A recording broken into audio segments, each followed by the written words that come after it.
We have 1 minute until start time.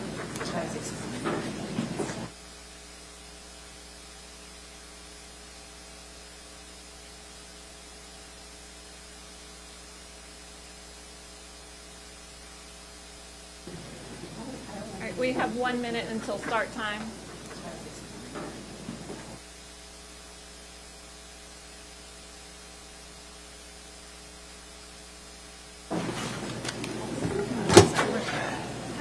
Hey.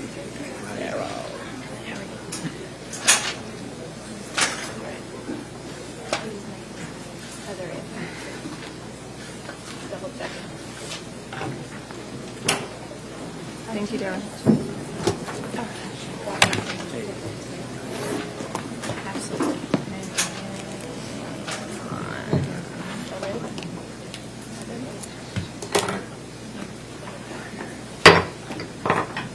The school board of the Duval County School District is now convened in an emergency board meeting. I wish to extend a warm welcome to everyone present. The Duval County School Board is here to set policy for the district that will improve student achievement and address other business items that require a vote of the board. The management and day-to-day operations of the district are the responsibility of the superintendent. It is not the role of the board to make managerial or operational decisions. The board has policies and procedures in place to assist the superintendent in resolving management and operational issues. As a show of courtesy and respect to each other, we ask that all mobile phones be turned off and that no flash photography be used during the meeting. For those wishing to address the board during our public comment portion of the board meeting, please note that pursuant to board policy, we accepted speaker cards for this meeting until the published start time for the meeting. As always, we thank you for taking the time to join us and for your interest in the operation of the Duval County Public School District. At this time, I'm going to ask that the Duval County School Board approve the May 2nd, 2023 agenda as submitted on May 2nd, 2023. I ask for a motion. So moved. As always, we thank you for taking the time to join us. I have a motion by Board Member Hershey and a second by Board Member Joyce.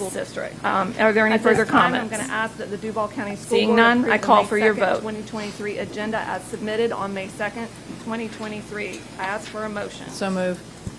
Second. I have a motion by Board Member Hershey and a second by Board Member Joyce. Are there any further comments? Seeing none, I call for your vote. At this time, that item passes 6-1. We are now on to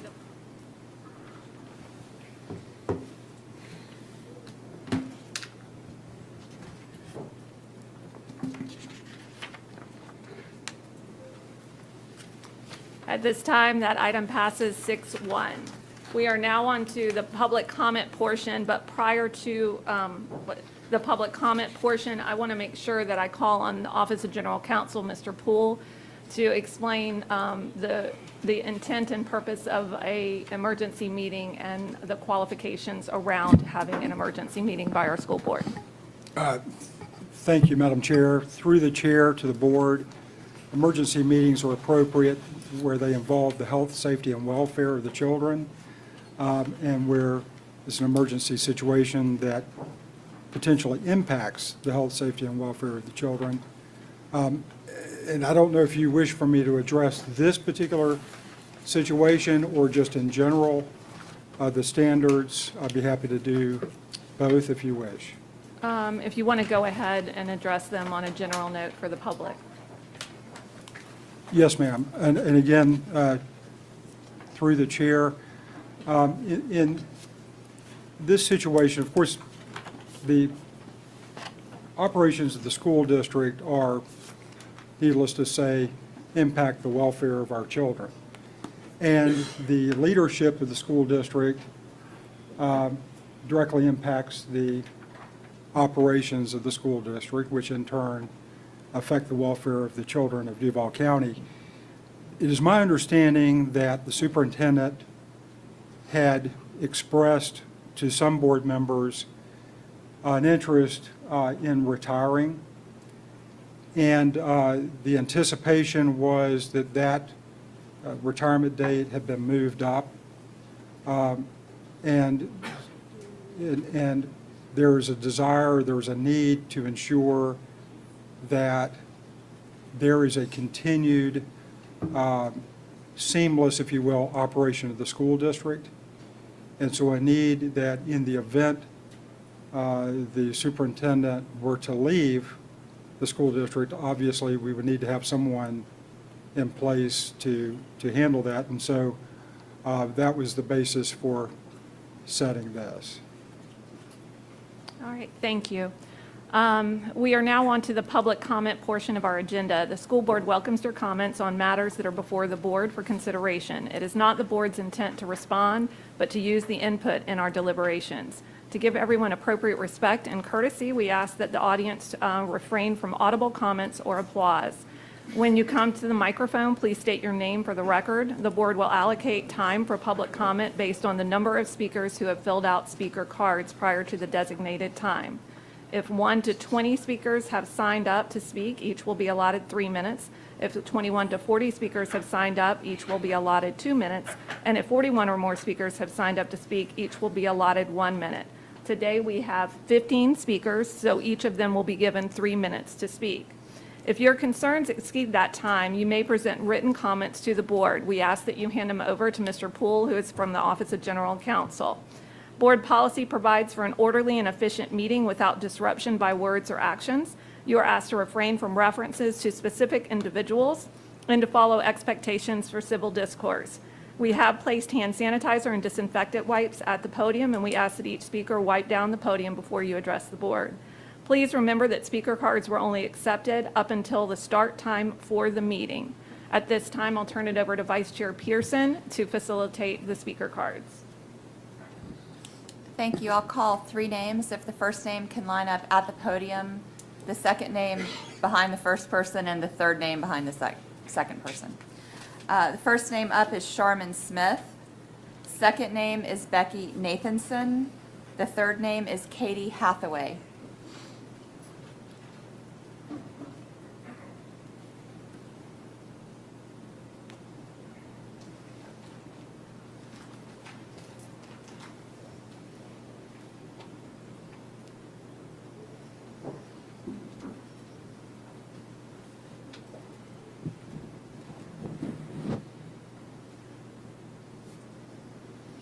Thank you. My name is Sharman Smith. I'm a Fletcher parent and a former bill collector, mortgage underwriter, and fraud investigator here in Jacksonville, Florida.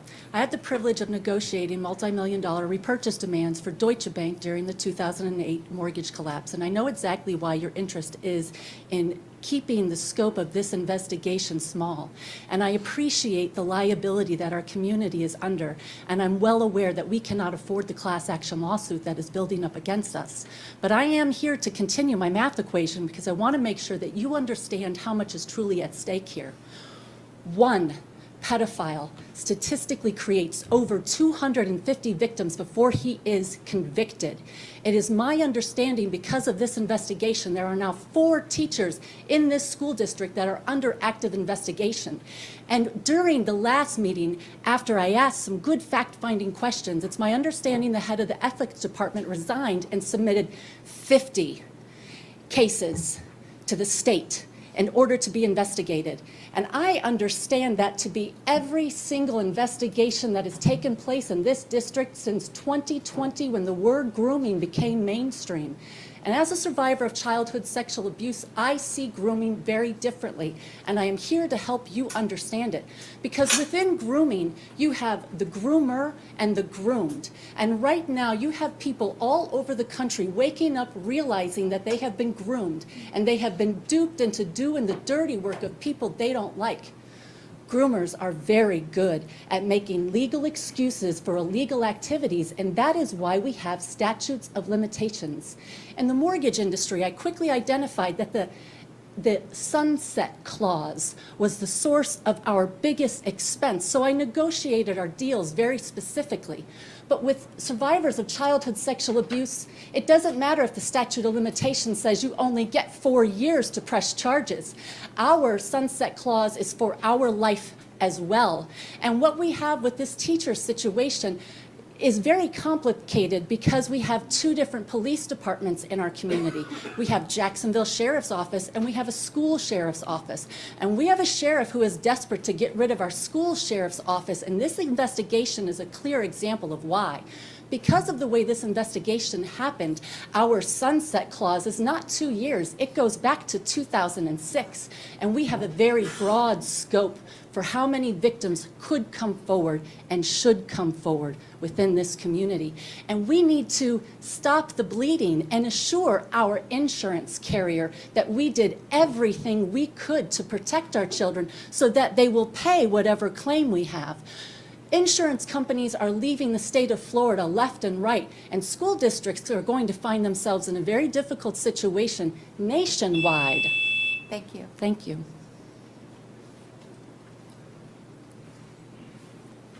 Next in line is Melissa Bernhardt.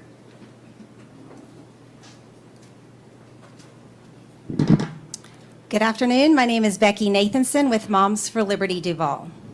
It was Martin Luther who said, "Peace when possible, but truth at all costs." And it's time for the truth and consequences. Parents and taxpayers are acutely aware that this board and the OGC have very little regard for our intelligence, yet have profound respect for your own. For a group that should be trying to regain our trust is extremely off-putting. Last week, we watched as the public were intentionally misled regarding the selection of a defense attorney for the district, and it was said that this firm has no ties to the district, when in fact you knew that was false. Years ago, a grand jury was convened. They provided recommendations that would have improved the safety of students in this school district. Their recommendations were summarily ignored by you all, the board, and the school district. The district has created a moral hazard. That is the risk of incentivizing bad behavior by taking away the consequences. That's exactly what put numerous young girls in the position of being victimized by a predatory teacher. Educational theorists prattle on about creating safe spaces, but support weakened discipline practices for students and staff, which makes school less safe. And yet we're told not to believe our lying eyes. The board is facing dropping enrollment and a crisis of public distrust. To be very clear, we do not want any scapegoating of one individual. We want every person responsible held to account. This is the first necessary step in restoring trust. It is not those who call out broken laws and a culture of sweeping abhorrent behavior under the rug who are guilty of destroying the district's reputation. It is those who have departed from the truth and have shown that they are accountable to no one who have done the destructive work. Thank you. Next up is Michelle Tipton. Good afternoon. My name's Katie Hathaway, and I am a parent of 2 in our public schools here in Duval County. Here we are again, another emergency meeting. Right in the middle of testing, I have to point out. This is a distraction, and is not acting in the best interests of students and teachers in this district. It saddens me to watch what I perceive is a calculated, coordinated attack to scapegoat one person, our superintendent. I am extremely concerned watching my city councilman continue to insert himself into this conversation. And the talking points all align with a fringe extremist group that is aligned with the governor, who has put hits out on our school board members who aren't lockstep with his agenda. A governor and his joyful warriors who have launched an attack on public education in Florida.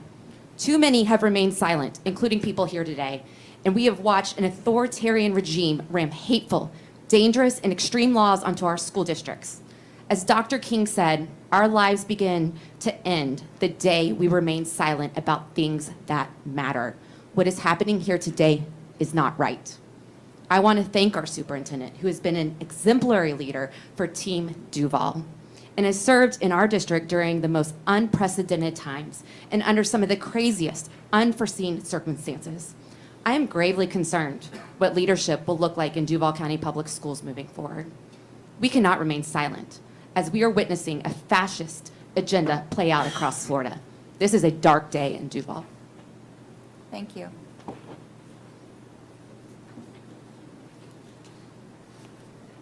Next up is Pastor Bernadette Williams. Hello, Board. Melissa Bernhardt with Citizens Defending Freedom. The Douglas Anderson event is an absolute shame. It should have never happened, but it did. And now we have to deal with the aftermath of that. The victims are the real thing that we need to address here. They are afraid to come forward. Some of them are being shunned for coming forward. Parents don't know if they should send their kids to school. So I'm going to go into a little bit why I think this might be happening. I believe all this stems from the safe space stickers. When teachers and staff first put the safe space stickers on their badges through the LGBTQ support guide programming, they were signaling students, certain students, to talk to teachers about sex. The new support guide covers all students. However, the damage is already done, as we can see in the Douglas Anderson event. Teachers should not be allowed to discuss sexual content with students, period. I see a clear connection of grooming students here. Maybe the new sticker needs to say learn, and students will start asking the teachers, how can I learn? We need to address learning. We are continuously talking about sex. We're continuously talking about sex ed. This is not helping our students. This is not helping our statistics. If anything, what would help our statistics, whether they are a transgender student or a straight student or not sure what they are, if we were focusing on their academics, if we were focusing on their actual grades, with a $2.7 billion budget, students that are falling through the cracks or failing, they're the ones that we need an educational plan for. If we continue to talk to our children nonstop about sex, yes, AIDS will go up, pregnancy will go up. STDs are usually for life, or STIs if you'd rather name it that way. We've got to get back to our reading grade level. If 47% of Duval students in 4th grade are below reading grade average, we don't need to worry about sex ed. We need to learn about literacy. So I am asking this board to not only deal with the debacle that we're dealing with, but this goes much deeper. This goes into the whole county. There is not a student in Duval right now that is not affected by the sex conversation all the way down to young children in their home. And I ask that we put our focus back on the victims. What can we do for them? What education plans do they have in place now? I have not heard anybody speak publicly about the horrors that they have to go through now. We need to really take a good look at the children that are actually suffering through this entire process. Thank you very much for your time. Thank you. Next in line is LaShonda L.J. Holloway. Good afternoon. My name is Bernadette Williams. I pastor with my husband at Household of Faith Church, which is located on the north side. I felt very compelled to come. When I came last week, I can admit this was my first time being here in this boardroom. But I do look to get more involved. I've always been involved. I have 3 children. I have 11 grandchildren and 3 great-grands that I'm very involved with, going to the schools to talk to the teachers, the PTA and stuff like that. But I never came here. But I just see it's a great need right now. With so much that's going on, we've had a summer camp for 16 years. We did not have it last year. Our goal is always to help and for them not to lose academics during the summer. And then not only that, we teach them other things. So I heard them say that superintendent was thinking about retiring. But I wish she would change that. She's a great superintendent. She's done some great work in this county, and I feel like she's still much needed. I feel like the times I've gone and sat with her and heard her, I remember my own childhood being 6 children and 6 more children being added to our home where it was 12 children. And I needed someone outside of my home to encourage me, and I had educators like her that would encourage me when I came out of my home and maybe having to wear the same clothes and maybe not having enough food. We need people that really care. They have a passion on every level, and I feel that she does that. So I pray that she will continue to do that. It's my goal. I want to help children. We're still coming off of this pandemic. Children have been damaged. Many children lost their parents. Nobody talks about those children and the emotional and mental state that they may be in. We need to come together, and we may need to make the main thing, whatever that issue is, deal with that issue. It's not the time to go after something different. The children need to be taught. The children need help. I volunteered. I'm a licensed clinical pastoral counselor. I volunteered when it was Lee. I would go over there and do free counseling with the young people, trying to help and do whatever I can. But I will be to more board meetings, freed up with some things, want to know what's going on, want to be able to help in any capacity I can. Thank you so much. Thank you.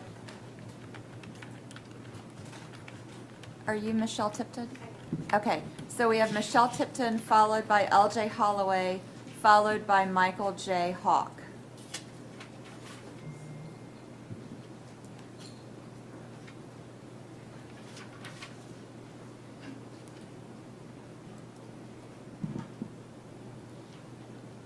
I'm Michelle Tipton. I come here today to ask you, who is protecting our students? Memory seems to be short. Late August 22, a statewide grand jury called it absolutely criminal, the manipulation and underreporting of criminal activity in our schools. A display of shocking disregard for student safety. That's directly quoting the Florida grand jury. They expressed concern at that time of the superintendent's lack of awareness over allegations. The grand jury said our school police was ill-equipped to make law enforcement decisions, and reporting should go to the JSO. The grand jury found 150 cases of battery, 157 cases of lewd and lascivious acts, 24 pornography. My question is, what happened? Where was the follow-up on this policy? Why are we seeing safety of our students in jeopardy again? Grand jury stated the DCPS is an institutional system of officers being told not to report crimes on campus. You can also go back to December 2020. Same story. Statewide grand jury pointed sharply at DCPS as an example of how not to handle crime reporting. They accused the district of underreporting crimes inside the schools. Quote, the district has proven either unwilling or incapable of rationally implementing what was no doubt well-intended legislation. It is time to rein in runaway stagecoach. 3.5 years ago.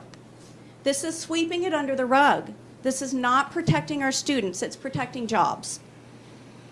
Now at DA, we're seeing the same story, just different details being hidden. Students being abused have lifelong impact and consequences. There was just 50 backlog cases recently introduced. Manny Diaz last week called these unacceptable, putting the health and safety and welfare of students in jeopardy. Not only did the superintendent drop the ball on this, but she was complicit in allowing the abuse to continue. This isn't about the superintendent's race. This isn't about her being a female, and this isn't a witch hunt. This is about dereliction of duty of the superintendent protecting our students. We need leadership to stop this. In listening to the OCG last Tuesday meeting, he said they were selecting James Cole because he had no ties to DCPS. This is the same firm that represented DCPS in the lawsuit against the state of Florida with the mask mandates. He was not being transparent. This was very, very misleading to the board and to us as a public. To hear there being talk of somebody being transferred or being in-house is not punishment. Admin at DA and all the way up to the superintendent need to be removed. Thanks. Please protect our students. Thank you. Thank you. Your time's up. Next in line is Benjamin Dixon.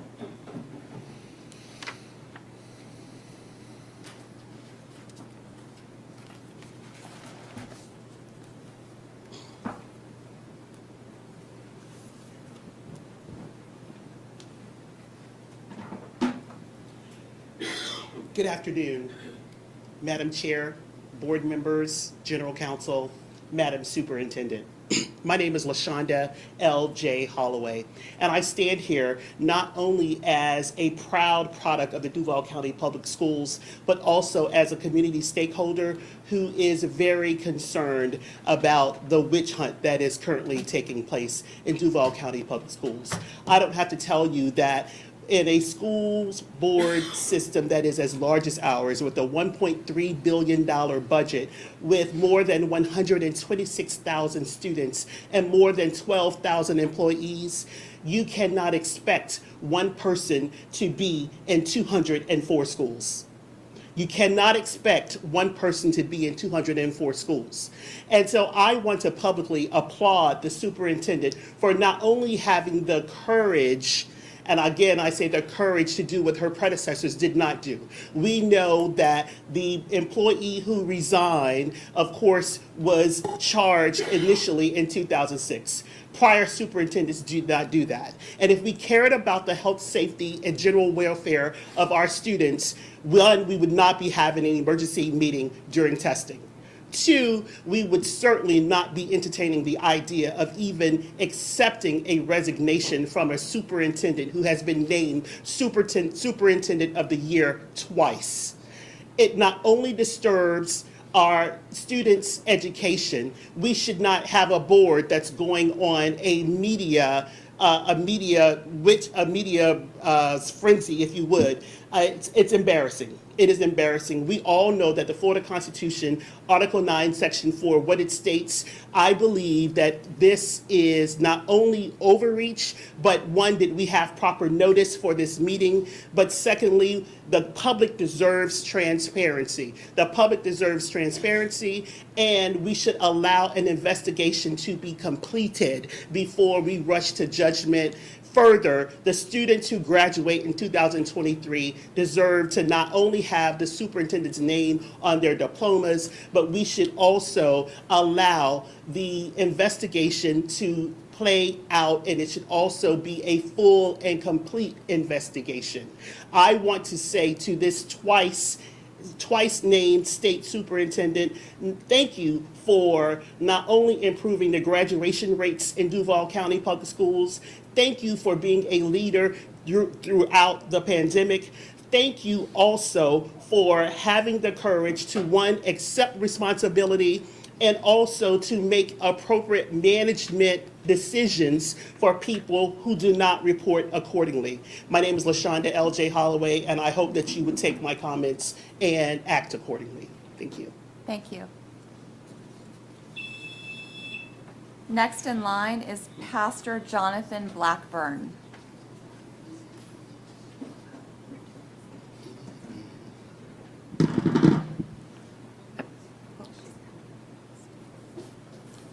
Michael J. Hawk, H-A-W-K. We shouldn't stand here and pretend that what's going on here between the board and the superintendent is in any way about what is taking place at Douglas Anderson. What's going on at Douglas Anderson has been going on there for years, and to say that we're looking at her because of what's going on there is false. If we want to look to blame, we should look at those who have been in the district for some length of time who may be on the school board as well right now. So if it's not about Douglas Anderson, then what is it about? It is about, we hired a superintendent and we wanted her to lead, but we wanted her to lead by us telling her what to do. And when she didn't fall in line and lead the way that the powers that be from Duval to Tallahassee wanted her to lead, then we decided we need to get rid of her. When she led in a manner that said, even though the governor said no masks, but COVID rates were going up, so she said, I think our children need to wear masks. It wasn't about ideology. It was about the safety of the kids. But because the powers that be say, oh, wait a minute, you have to do what I say, then therefore we have to try to get rid of this individual. When she led in a manner that brought us the half-cent sales tax, the powers that be in this city were not very happy. I stood in a city council meeting, actually got kicked out of a city council meeting, while people stood there and made statements about fiduciary responsibility when all they needed to do was put it on the ballot. I'm an insurance agent. I'm a fiduciary. They had no fiduciary responsibility at all, because all it meant was put it on the ballot. Shall means shall, not may. when the powers that be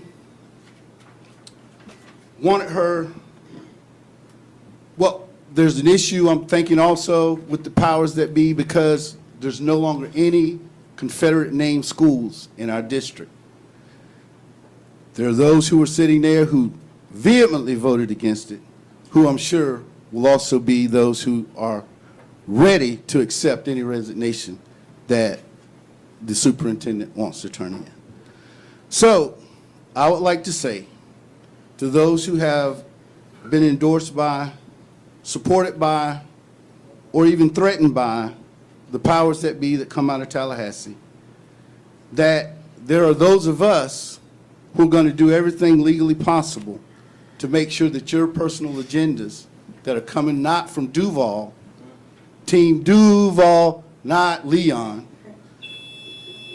Thank you. You can, if you have one more sentence to finish, or you can submit the balance of One your more remarks to the, That are coming from Duval, we're going to do everything we can to thwart your attempts. thank you. But I'll see you tonight.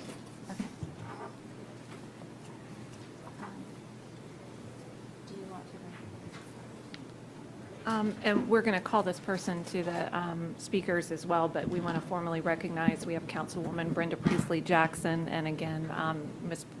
Prince Priestley Jackson, if you want to move over to the speaker area. But as always, we appreciate having city council members here, and a former board chair, former board member as well.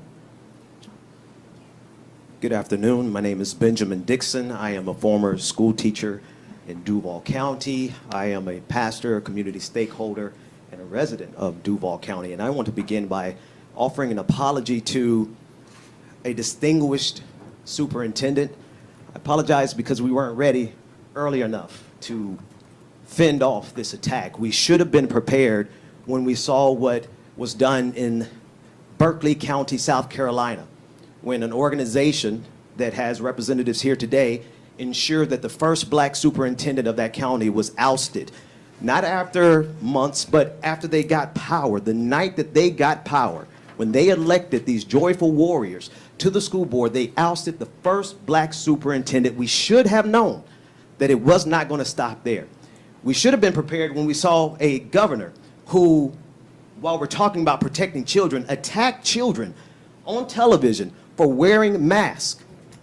We should have known that anyone who stood up to him was going to face a challenge. Melissa Ross from the local NPR stated on Friday that out of 12 of the districts that challenged this governor's mask mandate or his opposition to masks, only 5 remained. That is an efficient agenda of revenge that we would expect from a former JAG officer who oversaw torture at Guantanamo Bay. This is the type of thing that we should have been prepared for, but we weren't. But we will be next time, because we know who's involved, we know the MO, we know how you operate, we know that you show up to school board meetings, so we're going to show up to school board meetings. We know that you are rallying the vote to oust people who you think are going to teach critical race theory, people whose books you want to ban. We know what's going on, and so we are going to be prepared. We were not prepared this time. I'll leave you with the scripture in the book of Micah. It says, "Rejoice not over me, my enemies, when I stumble and fall, for we shall arise." And so while we may not be able to prevent the superintendent from offering her resignation, we can certainly learn from the lessons of who's involved, who's doing it, and why, and make sure that we are prepared as a people to make sure this never happens again. Thank you. Next up is, I'm supposed to stay in order, but please come.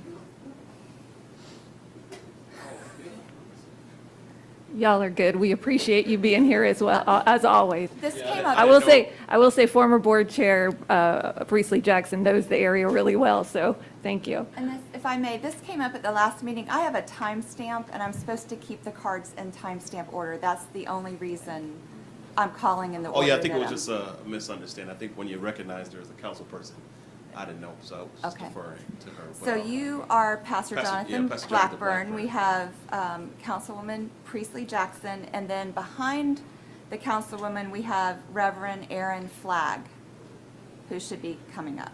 Okay, thank you. So Pastor Jonathan Blackburn, again, representing the Baptist Ministers Conference. And above all else, definitely support the well-being and welfare of children within the Duval County School Board. And with that being said, it's just people who do the right thing need an advocate. And I've been privileged as the new president to try to kind of see this matter through as much as I can. Just want the superintendent to know that she does have people who advocate for the work that she has done. I'm overwhelmed, and I don't bear the responsibility of the issues related to this Board of Education. I mean, we've seen students who have died as a result of some issues that have surrounded this Board of Education. And so whatever we need to do to support and follow things through that so that our children flourish. But what we don't want to do is get rid of the people that help us to become all that we can be.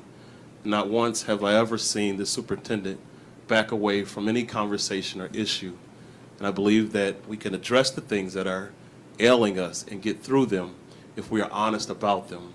But if our motives are about something else, comments about sexuality are relevant to today, but the issues of Douglas Anderson seem like they stem back generations, and the issues of this school. And so we need to be honest about our motives. Are they really about our children, or are they really about our personal prejudices and motives? And so if we want to be just, let's make it about the children and not about people who are doing the things that they need to do. So. Thank you. Next in line is Isaiah Rumlin.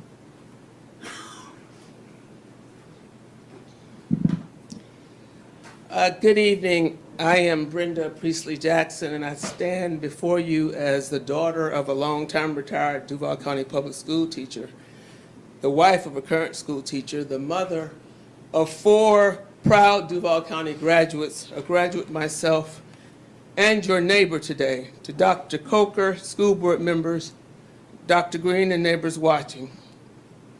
As you know, you are entrusted with the policy, governance, and leadership of a school district for about 130,000 students, 8,000 plus teachers, 7,000 other employees, and 1 million neighbors in Jacksonville, Duval County, Florida.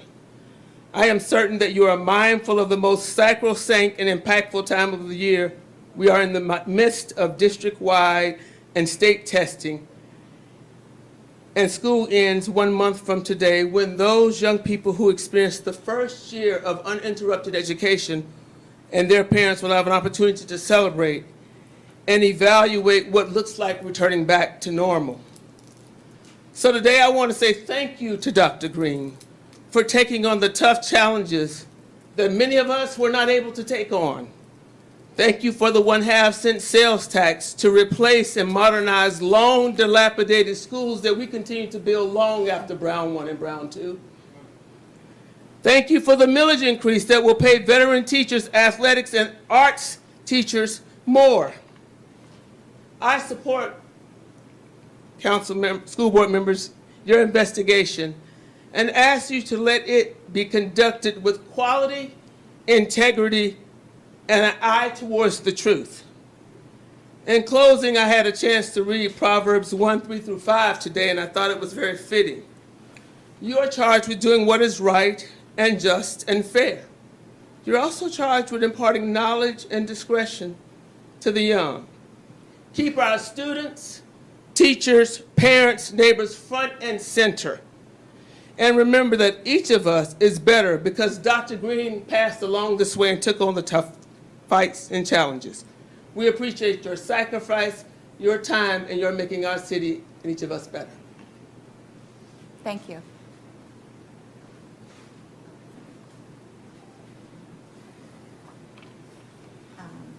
Just a reminder about not calling by name. That's to help with not calling out people publicly and whatnot. That was all very positive, and we appreciate those comments, but just a reminder of that.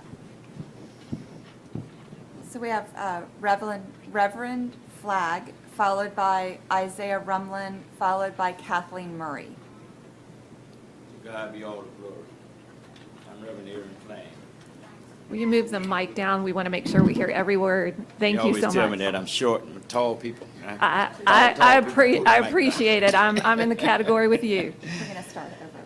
Giving honor to God, who has, still is, and always will be doing great things. Ray Charles and Stevie Wonder can see what's going on here. Both of them blind. But God sits high and looks low. I look at a lot of Westerns, and they have the wrong man in jail. And the perpetrator, the one that did it, is down at the bar getting all the boys liquored up. Tell them, let's go get him out and lynch him. And they all come down. But the one that's buying the liquor, that's the one that did the crime. But here comes all of the citizens that Marshall Dillon done took care of and did things for, and received things from Marshall Dillon, and they want to take the prisoner out and hang him. There was another instance in the Bible whereas the people in power brought somebody to Jesus, and they, what should we do? They could have handled that before, but they didn't. Jesus didn't say nothing. He just wrote in the ground. Then he said, let him that be without sin, let him that be without sin cast the first stone. It's the same Jesus now that it was then. Amen. Thank you. So we have Mr. Rumlin, followed by Kathleen Murray, followed by Beverly Banta, who is the last speaker.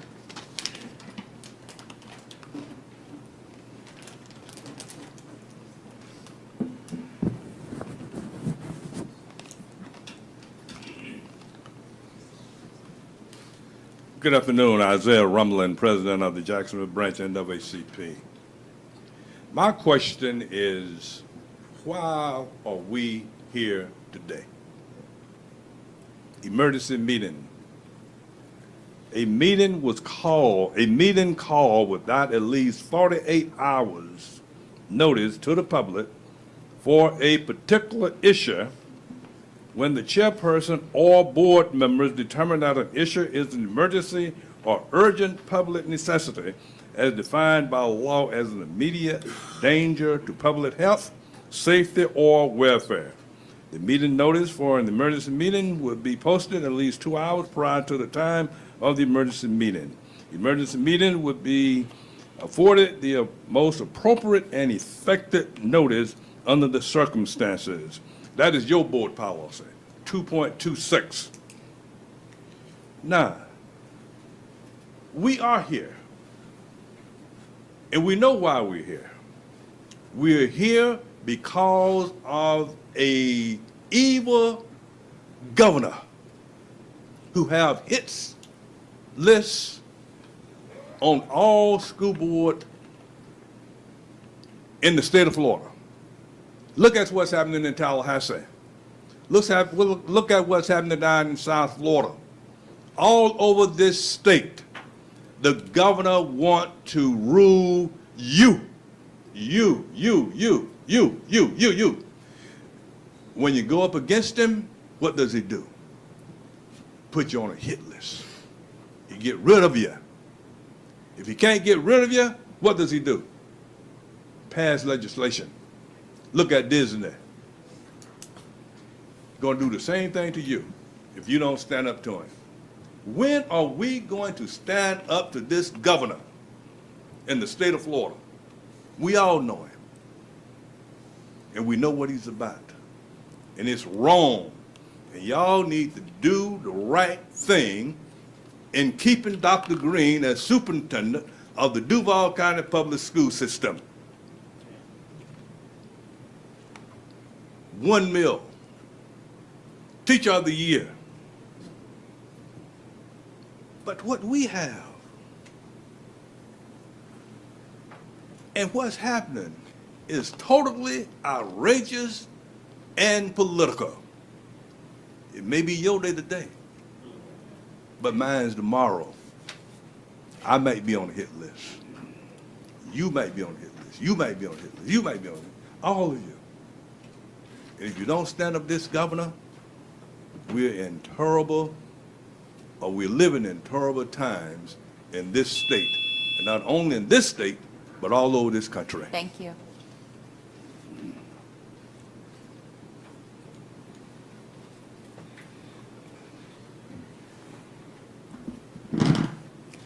Good afternoon. My name is Kathleen Murray, Executive Director for Duval County Citizens Defending Freedom. I had originally planned to speak on a different topic, still on the agenda today, but on the way to the meeting, I received a call from two parents who are not members of our organizations. In the interest of their daughter's privacy, they've elected to stay home, but asked if I would ask the following questions. How is it possible that the DCPS Police Department does not have a female police officer or detective in the Sexual Assault Department? And how is it that they are not offering up the option to have a female officer unless asked? Prior to entering the auditorium, I spoke with the DCPS officer that explained to me the legal challenges of hiring officers by gender, especially with the new requirements that you now have with the Marjorie Stoneman Douglas case. More than 25 years ago, I was sexually harassed repeatedly as an officer in the Navy on a ship. Telling the second in command would have been pointless because he had repeatedly said in public to the officers in the wardroom that women didn't belong at sea, certainly not on a warship. Like a lot of victims, I blamed myself and I didn't say anything until after I left the ship, another junior officer contacted me and told me of the same abuse. It was then that I decided to step up and say something. Later, she recanted her story, by the way. The reason I didn't say anything was because I blamed myself, like a lot of victims do. And the daughter of this couple that called me on the way here has blamed herself for over 10 years. When she was finally contacted by DCPS, it was by a male officer. The abuse at Douglas Anderson came at the hands of a male teacher. You can all understand the conflict that this young woman has had. She has tried to move on, but again is concerned about speaking again to a male officer. 25 years ago, there were only 10 women department heads in the surface Navy, besides me serving at sea. Today, I'm delighted to report that there are many women serving throughout the Navy, and in fact, the next incoming superintendent of the Naval Academy, my alma mater, is a woman, and the next chief of naval operations is supposed to be a woman as well. Both of these fine ladies I served with 25 years ago. Yes, things have changed in the military, but there's still many changes that need to be made in DCPS with respect to how we care for the victims of sexual abuse. Finally, drawing from my 24 years in the Navy, I would like to say that leadership is all about accountability. And despite the friendships you may have with the superintendent who is beloved by many people here, we must hold our leaders accountable. Thank you. Thank you.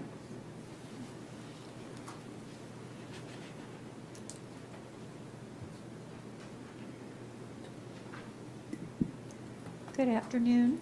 My name is Beverly Banta, and my best friends call me Grandma. So I have a dream.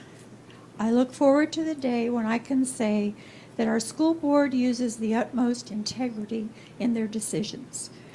Integrity, doing the right thing and doing it right.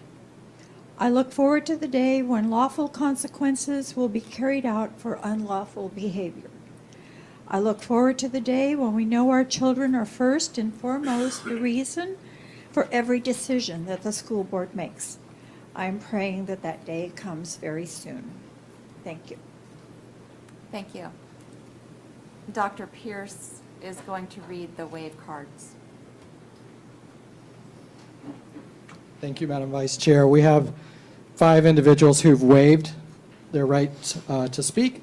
Ed Williams writes that he is against pedophiles and supports the bathroom bill. Dwight Carlson is in support of removing Dr. Greene from superintendent.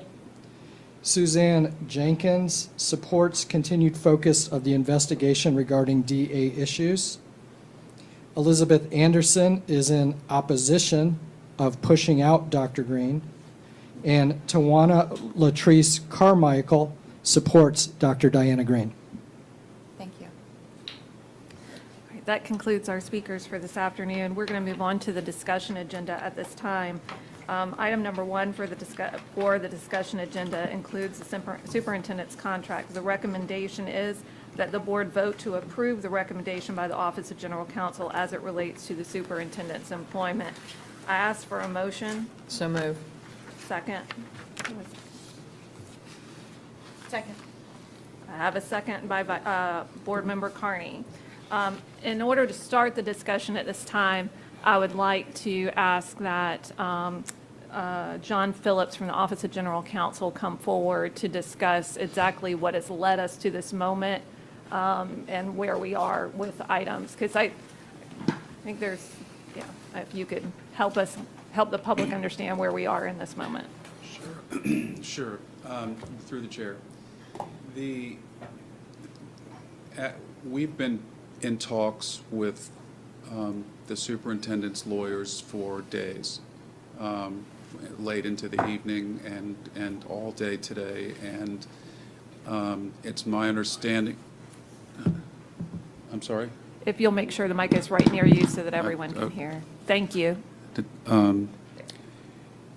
And it's my understanding that we have a signed agreement that could be put in front of you for your consideration and potential approval.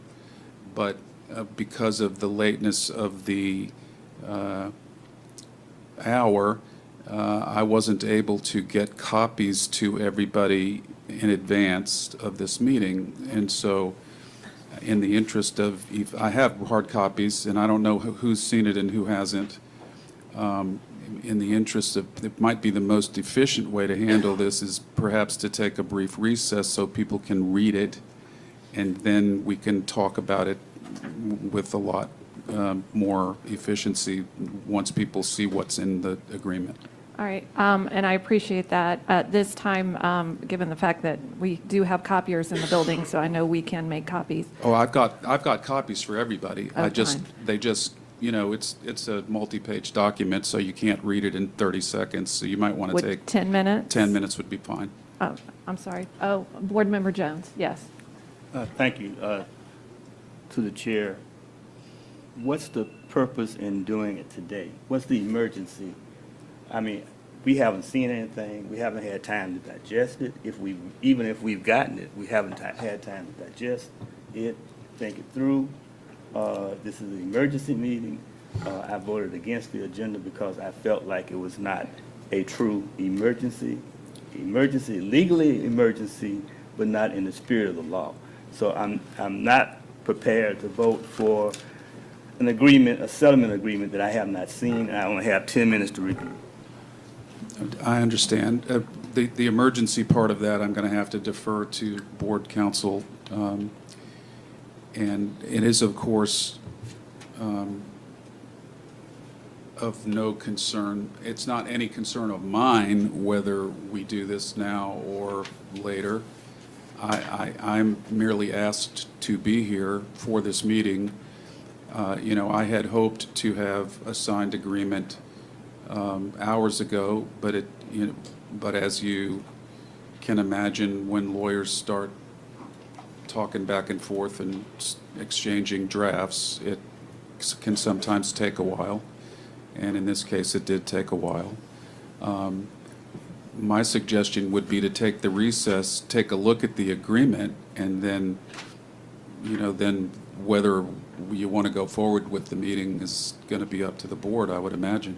Let's do this because we do have counsel here. I saw Ms. Cook as well, somewhere was here as well. Let's go ahead and let's do a 15-minute recess to give everyone copies.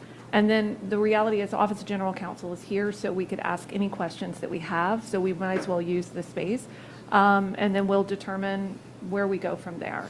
We do have an item on that has been motioned and seconded that is on the floor at this point. So we do have that on the floor. But let's go ahead and take 15 minutes at this time. And again, let's use the time that we have with the Office of General Counsel to ask questions after we digest the item at hand. I know a number of us have been on the phone with Office of General Counsel as well, so, but let's go ahead. We will take a... One of the reasons I know that I was told that OGC wanted us to have this emergency meeting, and now OGC is telling us that that's not the case. So I'm wondering, we have an emergency meeting, though we have a board meeting in less than, 3 hours? Mm-hmm. So I'm just interested about the timing of where we are. I will more than happily take a very critical document that really determines the fate and direction of our district, and we're going to take 15 minutes to go over that. I'm just a little taken aback by us being able to have the respect of somebody to not have more than 15 minutes to determine their fate. I am just a little concerned by that as a board member, and my constituents and my community, I'm sure, have many questions about this as well. And this is the first opportunity that any of us have had the opportunity to talk about this at all. And we said we were talking about her retiring. If that is the case, that is a very smooth and easy process. But obviously that is not the case that we're in right now. We're not talking about that because obviously things are happening behind doors and back channels, and people are having conversations, and we're here at this dais because of that. So the fact that we're going to have 15 minutes to discuss it is a very, very troubling for me, and I will take that opportunity to look at it because it's on the floor, but I wanted to put that on the record. And I absolutely appreciate those comments. I'm going to take one more comment from Board Member Hershey, then we're going to take a 15-minute recess. And then again, what I said was we'll come back, we will ask questions because we have Office of General Counsel here. We do have a motion on the floor that we have to contend with as well, though. I appreciate the perplexion of why we are here. But I recall about 30 days ago, an event that took place that created the perfect storm. And I am also aware, is every person on this dais, except for Board Member Carney, who was not on the board at that time, when we received the grand jury final report.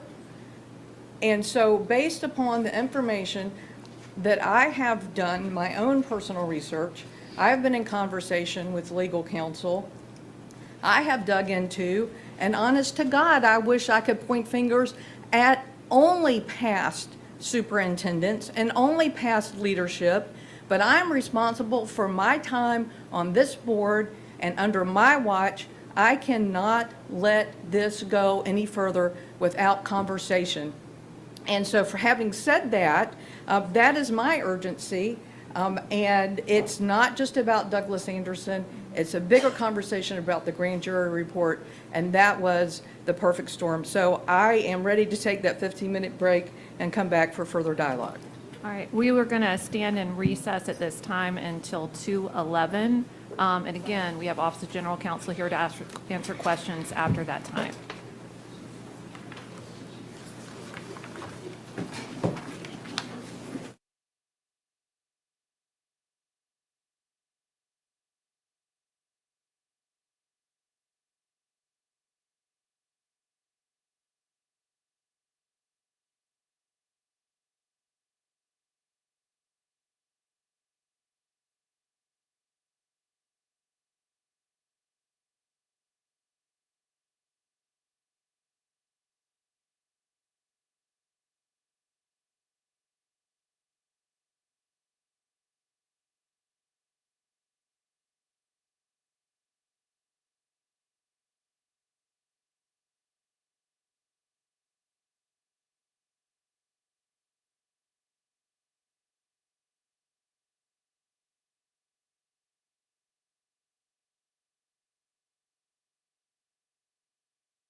I'm going to ask that everyone return to their seats at this time. If everyone could return to their seats.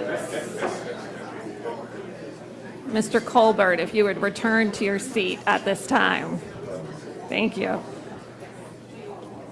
Thank you. Again, we're asking that people return to their seats at this time if they're staying with us, and we appreciate those that have joined us as always. Thank you so much. This time, we're going to bring Office of General Counsel John Phillips back up to the podium so that we can have any questions. Wait for Dr. Greene to come up, as always.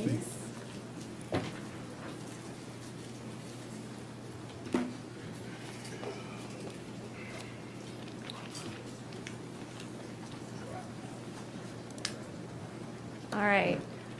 We've had some time, and I double-checked with board members that were still reading, and they said that they were good and ready for discussion. So at this time, questions for Office of General Counsel in regards to the contract, the steps that we've taken to getting to this moment in terms of negotiation, those types of items.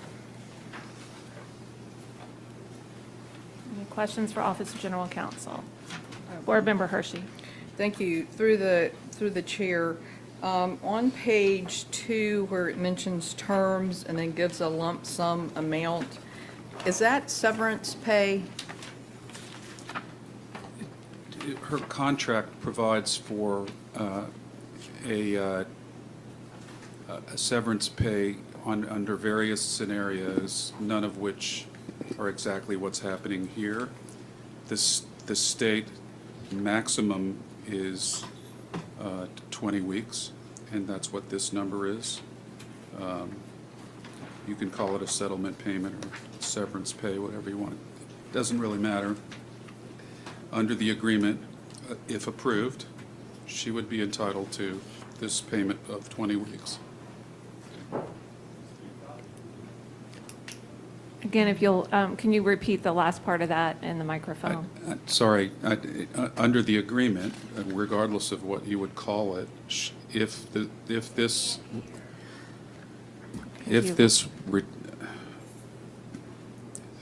I didn't know this microphone worked like a rock star microphone where you actually have to put your lips on it. You're doing great. And to the audience, thank you for working with us. We're very grateful.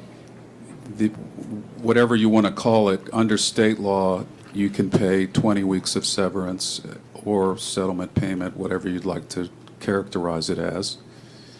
And that's what this payment is if this agreement is approved. This is a retirement and settlement agreement. And so the question is, under what circumstances and when should the retirement take effect, and what happens based upon the dates of the retirement in the document. So yes, if yeah, it's severance payment. I have a follow-up. So through the chair to legal counsel, is there any negotiation on that time frame? I am familiar with the state statute, and I know it's up to, but we're just going to give the maximum without discussing any potential clause that may suggest a reduced amount. Well, through the chair, under the contract that the superintendent signed, she would be entitled to quite a bit more than that. If the contract were to go to its 2025 date. So whenever you're negotiating a separation or retirement, you have to start somewhere, and the product of our negotiations was that she would be entitled to 20 weeks. I think you could assume that there was probably a desire for a considerably larger amount of severance, but we held firm at 20 weeks. Thank you at this time. Board Member Willie. Through the chair. So we're just going to go straight into this contract and not talk about why we are in this room. I'm just trying for me, in the posture that I'm in, I need to be able to make a decision.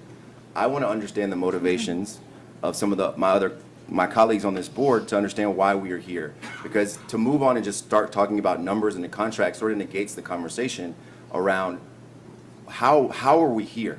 How are we right here? And what are we doing right now? So I would love for that to be answered if folks are willing to do that. And then I do have a question for council.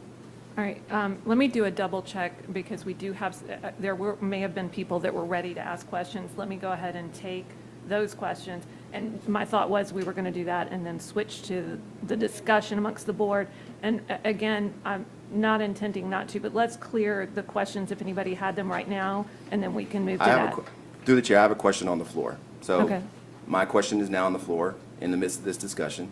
So if folks are willing to do that, they can answer that now. I'll start. So, the Greene jury report, the Greene jury was organized in 2019 after the Marjorie Stoneman Douglas tragic incident. That report nailed us in the third report for underreporting, and during that time, we were able to point fingers back and say, not on our watch, not under this current leadership. Then the final report became public in 2022. And everybody at this dais, with the exception of Board Member Carney, because she was not yet elected, sat in a workshop in room 613 after that final report came out, which the first 16 pages of that final report said, oh, and there was one district that was so bad with underreporting, we've got to tell you about it, it was Duval County. That's my paraphrase, not a direct quote. Then at the very end, when Duval County was mentioned again, on a page 104, or somewhere between 99 and 104, it talked about how we had changed leadership with our chief of police, and it indicated that perhaps there was further house cleaning to be done. And at that workshop that every member at this dais participated in the conversation of, again, with the exception of Board Member Carney, it was, we recognize the fact that the district had underreported. We could easily point to previous leadership and previous school boards. Then, unfortunately, the end of March happened and we had the arrest of a teacher, which I'm going to reiterate created the perfect storm that caused some digging. And when you look at it and the shock and awe of it being in 2023, and then going back, I did my homework, noticed report in 2021, which we failed to report on our watch, after we'd already gotten in trouble with the grand jury report, the third report that came out, failed to report. That's on our watch. And we promised this community that we would do better, we would put better systems in place to ensure the safety and security of our students.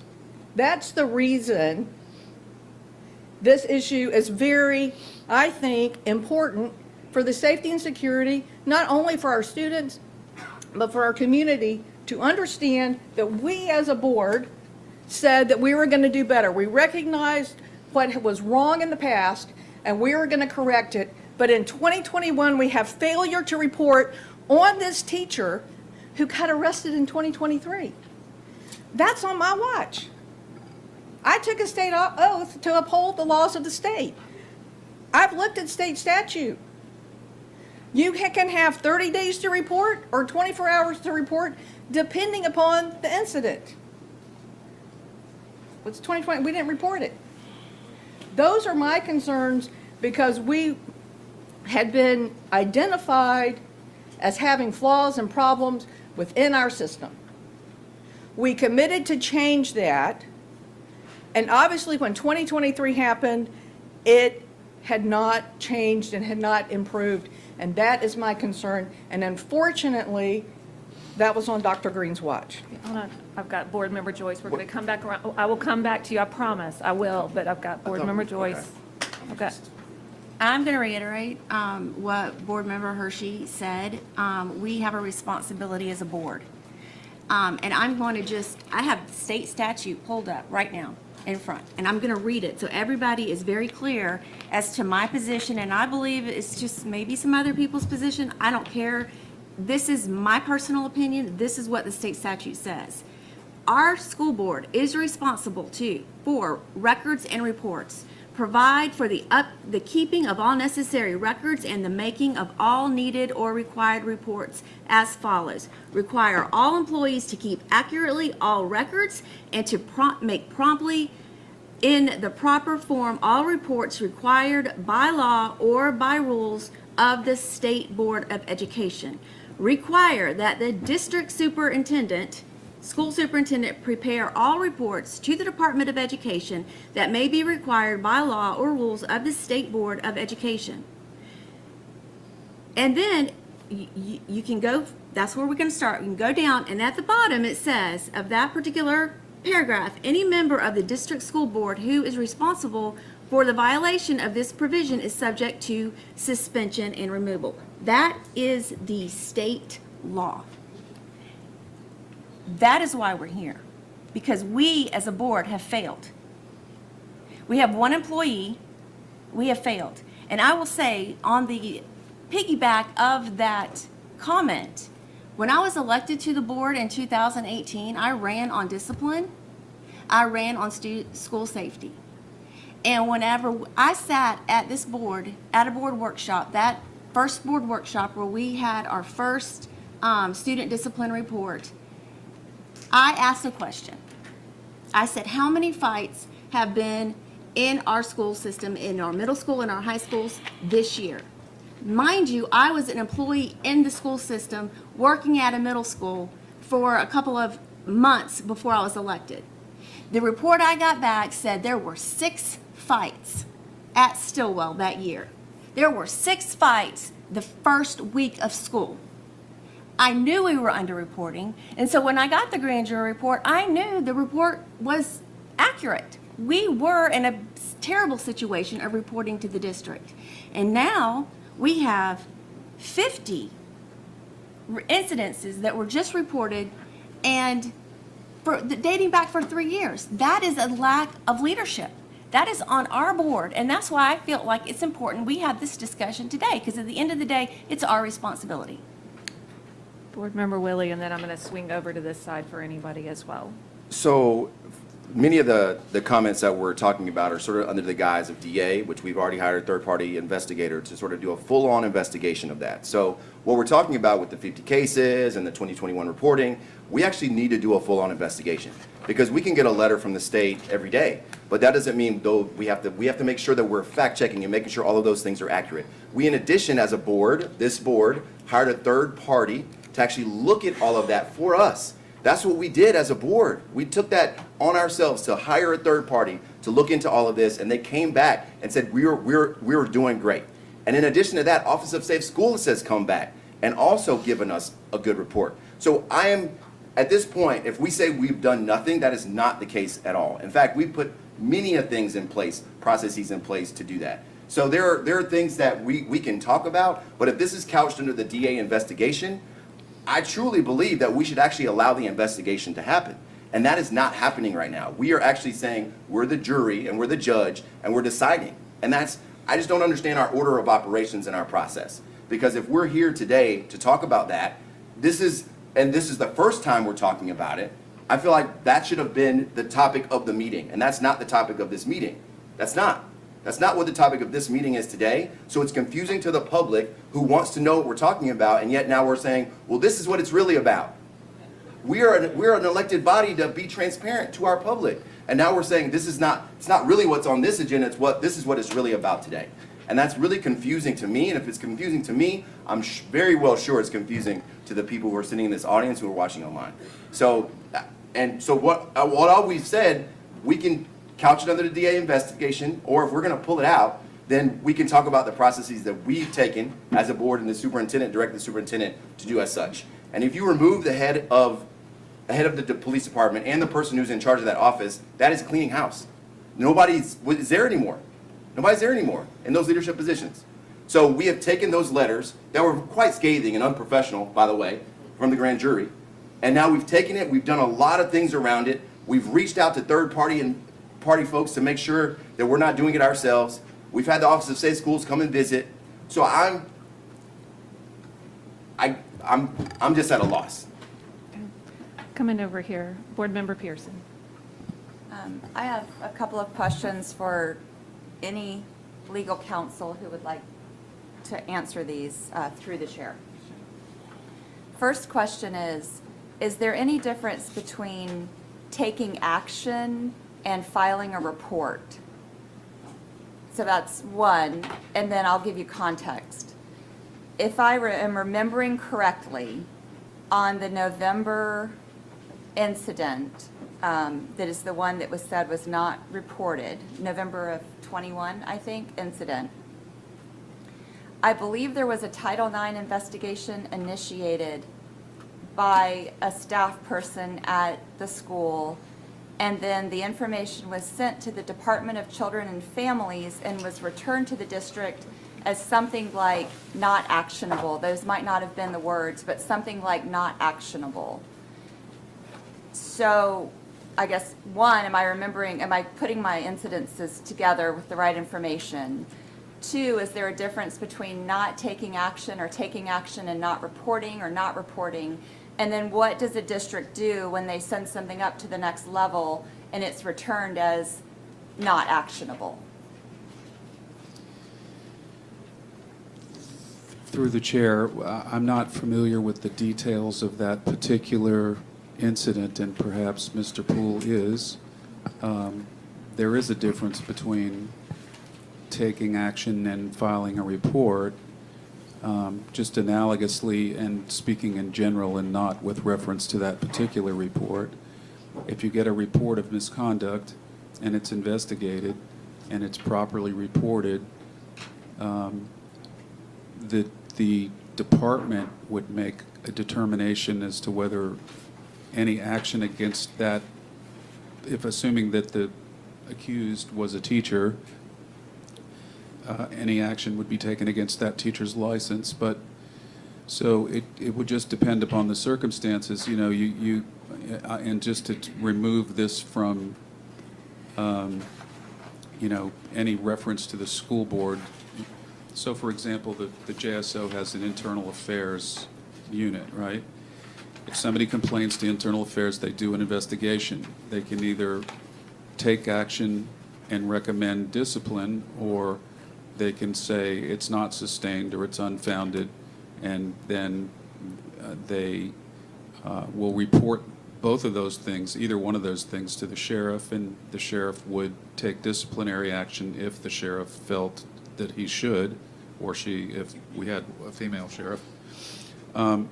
So yeah, in general, there could be a distinction between filing a report and taking action. It would just depend upon the exact context. Now, to be more specific to the hypothetical or the facts that you're recounting, I'm going to have to defer to Mr. Poole. Well, I just wanted to add, there were three, to my knowledge, and when I checked it, there were three reporting requirements. DCF is only one of them. Then the Office of Professional Practices in Tallahassee, and then possible assessor. And because it was founded, you needed to do all three. But Mr. Poole, if you could weigh in. Through the chair, that's right. I apologize. Through the chair, it's like a syllogism. You say all men are human, but not all humans are men. So you can, let's say you've got three potential reports. One is Chapter 39, the hotline called to DCF because you think something is abuse or neglect of a child. One is perhaps assessor report because there's misconduct that takes place on a school campus or at an outing that may qualify for that. And the third would be potentially the Office of Professional Practices in Tallahassee through DOE because an employee. So you have a situation, you may take action against an employee for being tardy. That doesn't mean that you need to report it to DCF under Chapter 39. So I think all action, all reports is some kind of action. You've taken action if you made a report, but not all action is necessarily reportable. Does that make sense? So I'm not sure about the specifics that you're referring to in November, but I don't view those two things necessarily as being synonymous, if that helps at all. Did you have another question or no? Through the chair, just if I might supplement that answer, I know that there's been reference to the 50 files, but as I sit here, I don't know what the contents of those files purports to be, and I did send a letter to the department on Friday on behalf of the district asking for copies of those 50 files. And I have not received a response as of yet. Okay. I mean, it's early, so I didn't mean that as a criticism, but so far I haven't heard anything back. Thank you. Board Member Carney, did you want to add? I just wanted to say that, like Board Member Hershey had said, I was not on the board when the grand jury report came out, but I was a community member that was participating heavily in what was going on here in Duval County Public Schools. And like most people that read that report and sat and watched the workshop, and we believed that there were changes being made. We believed that there were steps being taken to keep our students safe. Part of the reason that I ran for office was to keep our students safe. That was one of the things that I heavily campaigned on, was student safety. And it's not just from external sources, it's also from within. And to find out that we have been grossly underreporting now as a elected board member sitting at this dais, getting emails from parents from other schools other than Douglas Anderson about fights and no discipline and things happening over and over and over again, I'm gravely concerned that the information that we're giving to the Department of Education and the Office of Safe Schools that we're taking drastic measures to make changes is not a true statement. And now that I am a part of this board, I am going to ensure that we are protecting our children. We have activities going on in these schools that are egregious, and nobody is being punished for them. No one's being removed. Nobody's being fired. And I'm sorry, but as a parent of 2 daughters, the thought of a grown man touching my child in the classroom is disgusting. And I am going to say right now that the fact that we have been letting this go on for almost 20 years, 20 years? I don't care if it's DA, I don't care if it's Paxton, I don't care if it's Fletcher High School. Not one of these teachers that have ever done anything like this should be able to keep their jobs after the first incident. They should be arrested and charged and removed from the classroom. And so, I don't know how we move forward here other than to make drastic changes within the district. We have got to protect our children. That is our #1 job, and we have got to do something about it. We can't just say we're doing it, we actually have to do it. Board Member Hershey. I just would like to go back and say that I did meet with Dr. Greene about a week and a half ago, and she shared with me at that time her intent to retire. And actually, I've spent the past week and a half or so anticipating an announcement of that retirement.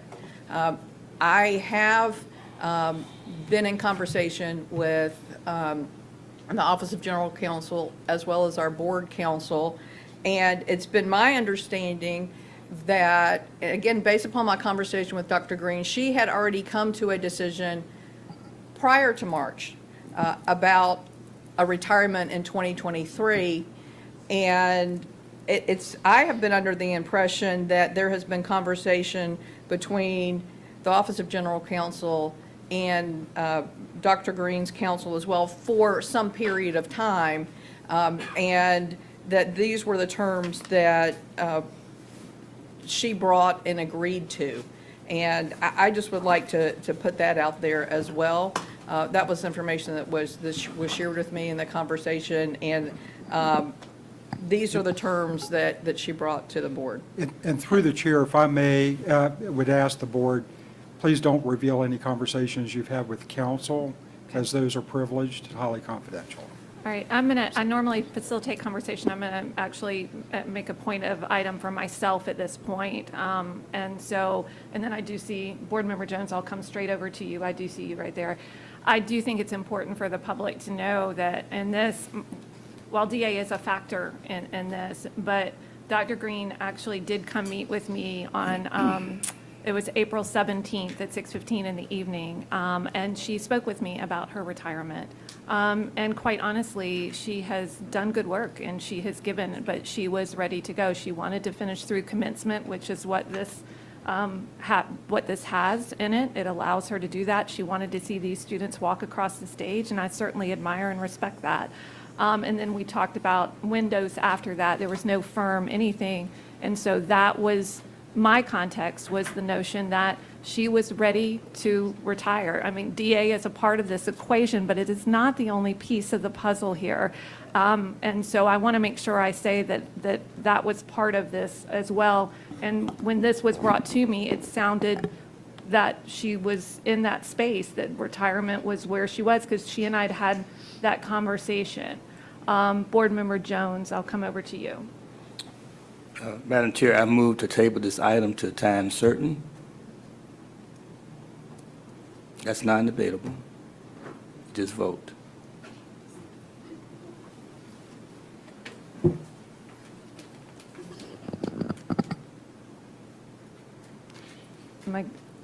From the staff over on the side, do we, because And we don't discuss. Madam Chair, that is correct. Right. That is a motion not subject to debate. It's a straight up. Straight up vote, correct.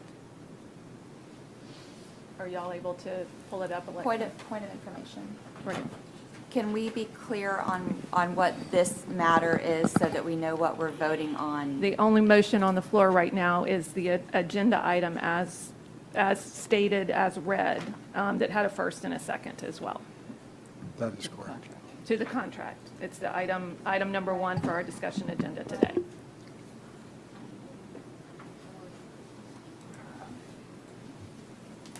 Give us just a moment. Certainly, take your time.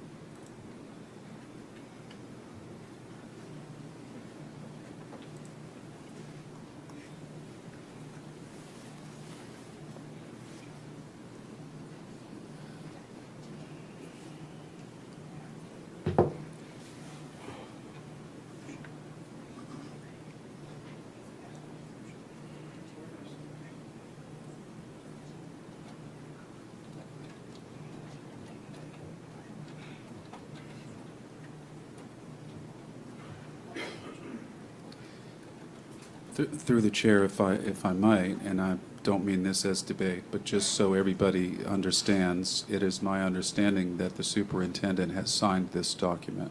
Thank you for that clarification.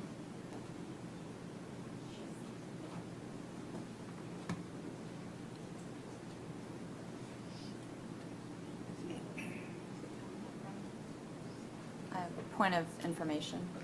Hold on just a second. I need to double check with Office of General Counsel whether we can have any type of discussion or point of clarification. If I'm not there's opposed to it, but I just want to clarify. If there's a request for clarification, that's fine.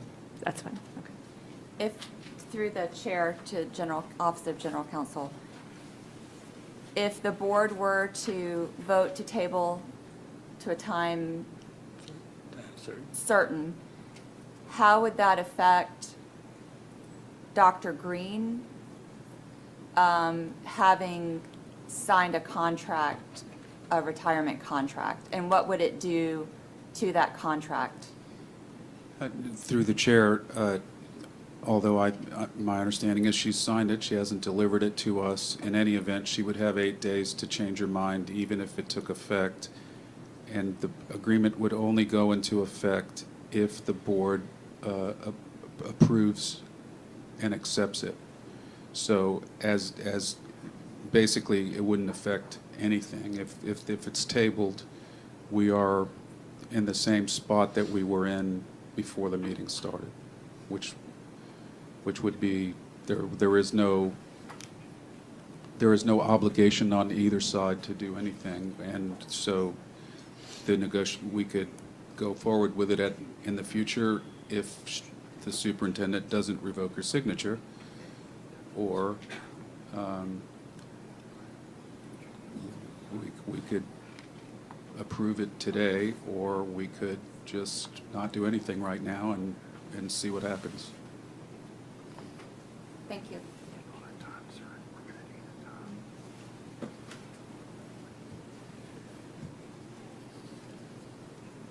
And just to be clear, that by law, in this type of matter, there is an 8-day period during which the retiree can change her mind. And so if the board approves the agreement today, that will trigger the 8-day waiting period. If the board does not approve it, the waiting period will not have been triggered. I need to amend the motion to a time certain, being Monday at a meeting at 2 o'clock on Monday. That's approved, if y'all will include that as a part.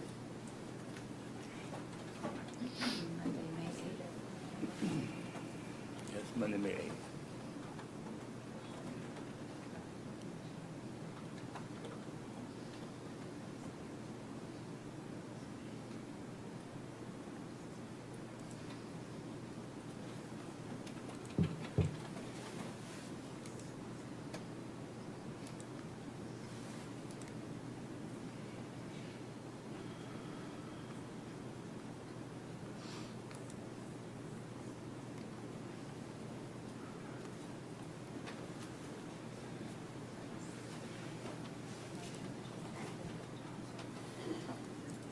I'm going to ask for our administrative staff to make sure you read off exactly, because it says superintendent's contract. I want you to read off exactly what we're voting on so everybody is clear. Thank you, Madam Chair. The motion to table a time certain for Monday, May 8th, 2023 at 2:00 p.m. for item number 1, superintendent's contract.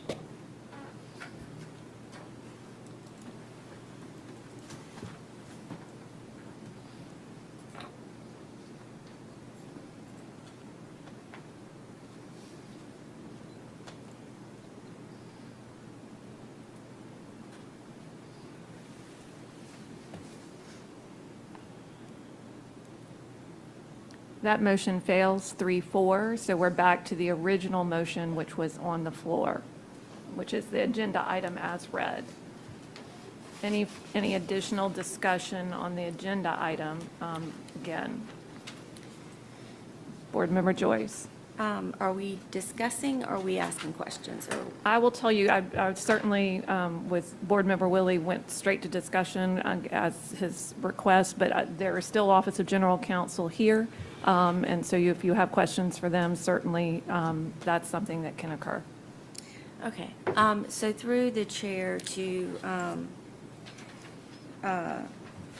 Mr. Phillips,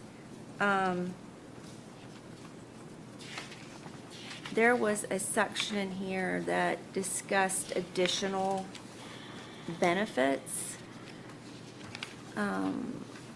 Let's see, where was that?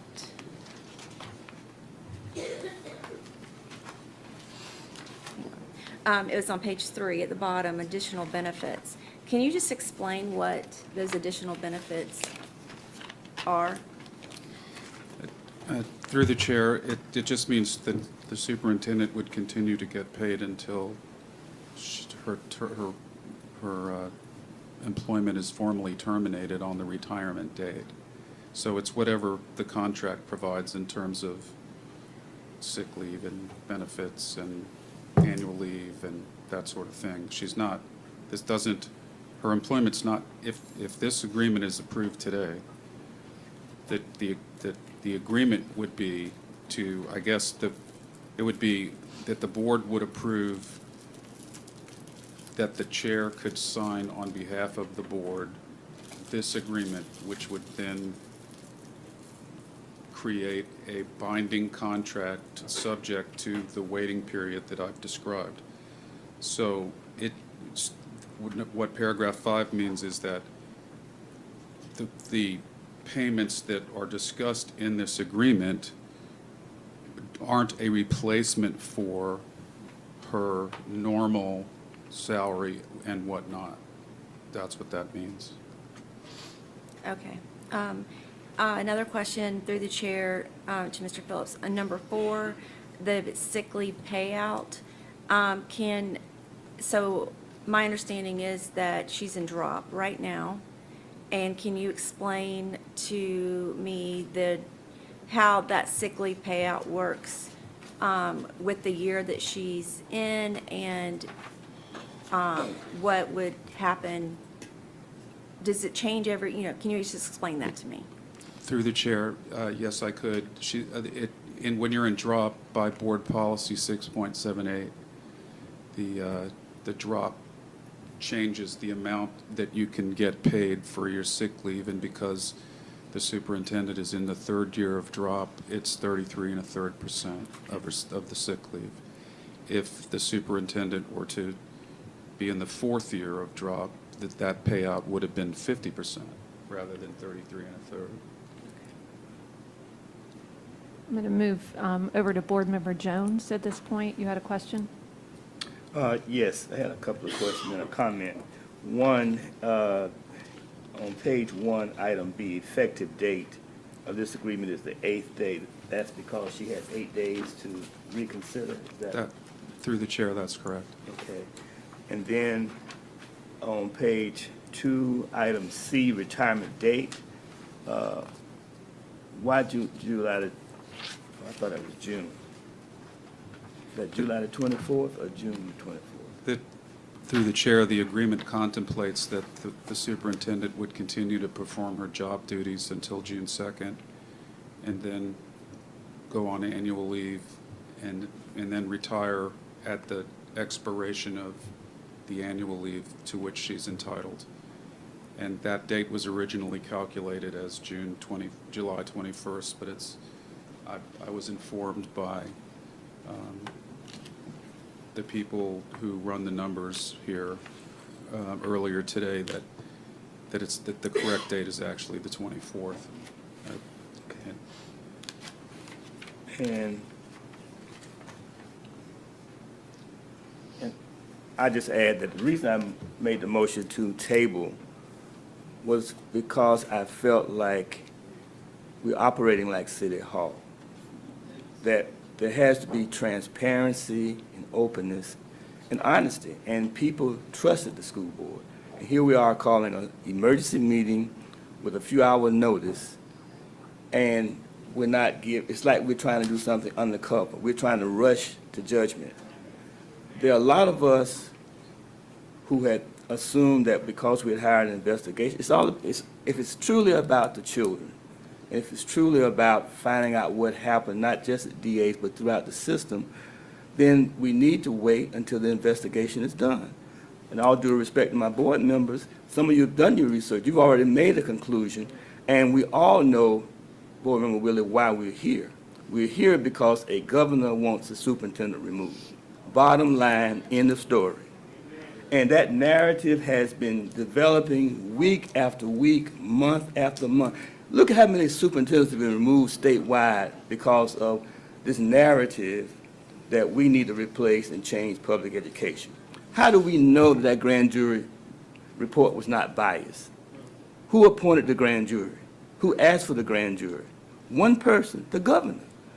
Go back and look at the facts, and remember what's going on in this county, in this state.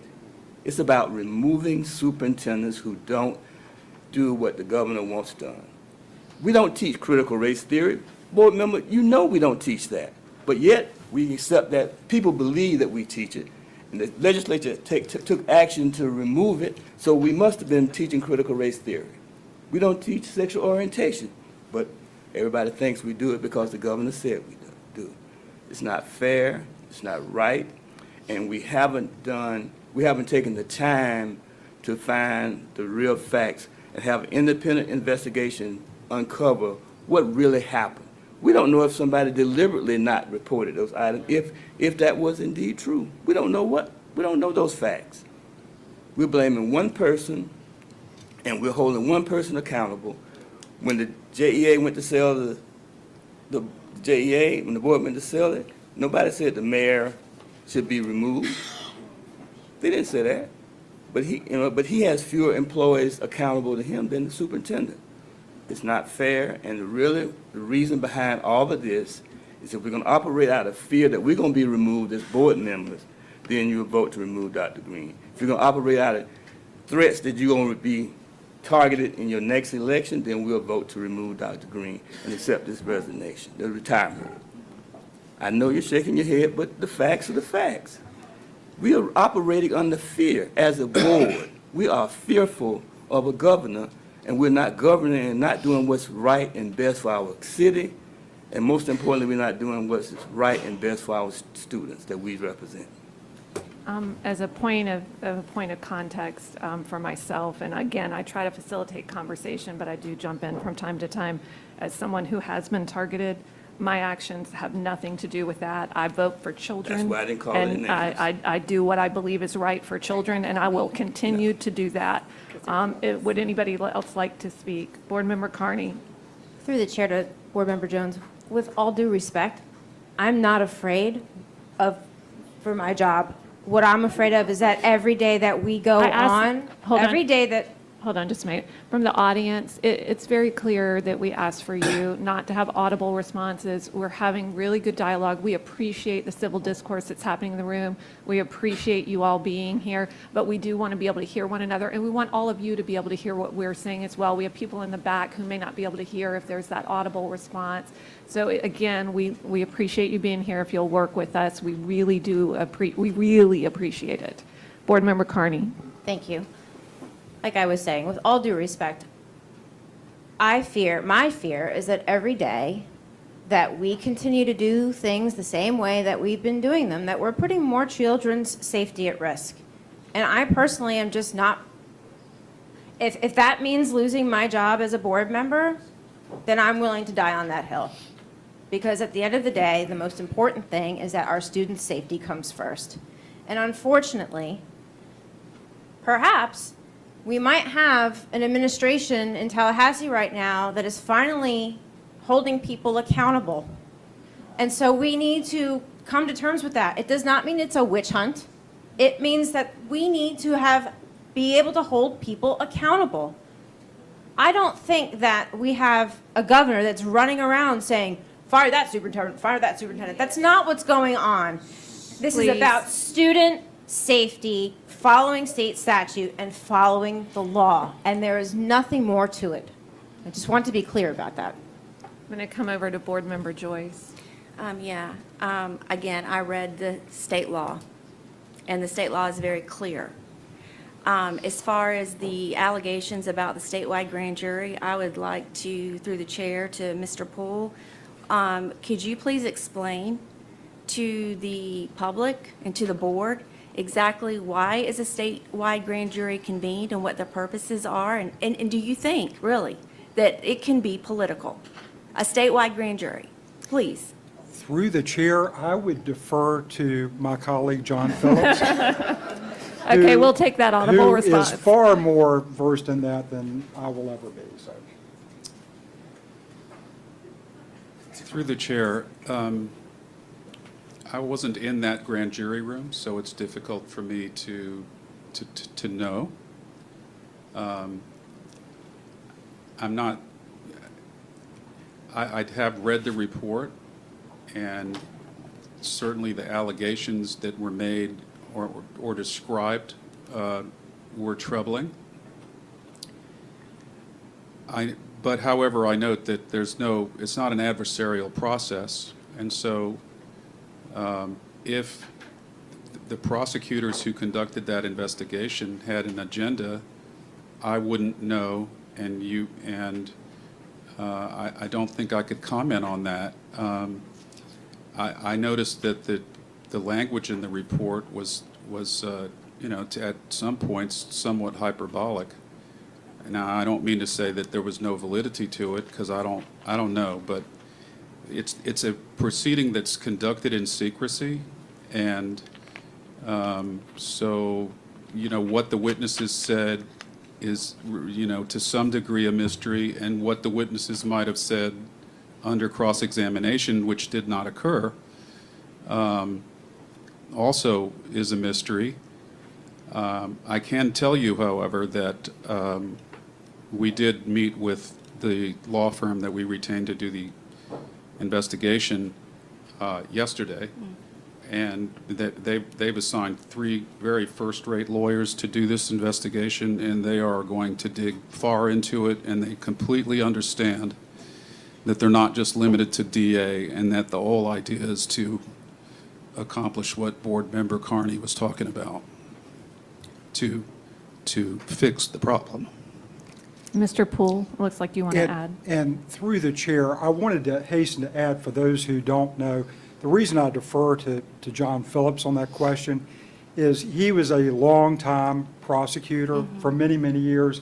Having gone through grand jury proceedings, I've never in my life done that, so he's far more qualified to answer. If I might add, I have conducted grand jury investigations myself many times, and including the investigation into the Jacksonville Sheriff's Office in the early 90s, which resulted in a report that was critical of the Sheriff's Office at the time. So I understand how it works, and to some degree, the fairness of a grand jury investigation really just depends upon the integrity of the investigators, because there certainly are, and I'm not saying this statewide grand jury lacked integrity. I'm saying I don't know what happened, and I would hesitate to pontificate about it if they approached it from a completely unbiased and completely straightforward and honest way. Great, but it's hard to tell just from reading a document how that went. So I'm sorry I can't answer the question better, but Well, I'll just add, I read the report. I read it over and over again. And as a employee who worked inside of a building, a middle school building, I can tell you that what was written in that report was accurate. And I'll tell you this. I had an SRO that worked at my school that when that case in the presentment where there was a student that was apprehended with a felony amount of marijuana, was taken to JSO, and our school police forced them to unarrest her. Unarrest. Who ever heard of an unarrest? That SRO employee that was in my building said, I will not work for this district anymore. I am retiring, I am leaving, and I'm going to another county because there's corruption in this system. So I appreciate that, but I can tell you, as a matter of fact, I've worked in this school system, and I can attest that these were true things. And through the chair, as I said, I don't have any personal knowledge of what is true or not true in the report. I can read it like everybody else can, and that's all I can do. Board Member Willie, you wanted to add? Yeah, through the chair, I think it's really important that we take, of course, our personal experiences with what we've experienced, but also understand that you have to put that into the context of everything that's happening in this big system. Your story is valid, but we have a different person in charge of our police now. And that's also something that we have to consider when we think about the stories that keep getting brought up. And if we want to get into, like, I have 3 daughters too, so I don't want it to be missed that I don't take this seriously. This is super serious, very serious. In fact, we should be commending our superintendent, because under this superintendent, the person is gone. They're not in our system anymore. And now we're going to, because she did that, now that it's raised that flag, now she's going to take the responsibility for doing it. It could have happened and nobody said anything, and then we'd be 3 superintendents later, oh, we should have done something. But this superintendent stands up, does something, and now it's like, oh, because you did it, somebody's got to take the blame for it. And I think that's unfortunate, and I think we, as a board, have to ensure that we have due process. We owe that to everyone that comes in front of us, especially this superintendent. Like just this, 4 months ago, we were talking about an evaluation that was good, a great evaluation. We gave her an extension of her contract, and now we're sitting here today saying that where we are? And I will say this, if the superintendent has had conversations with you all about leaving and exiting early, I don't think that constitutes an emergency meeting. I think that constitutes her going out the way that she wants to go out. If these are the terms of that, great. And I want to support her in that.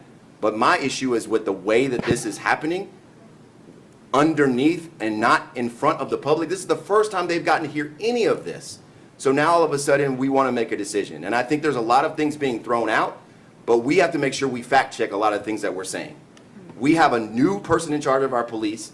Like you can take a say these things about the reports that were sent. We have not done an investigation on any of those articles or those letters to ensure. We can talk about the reporting. It was not criminal. So therefore, if you even look at Cesar, is that something that we report? It was reported DCF and professional standards, so where are we left now? And if your eyes go up, maybe that wasn't, so then we definitely need to do an investigation.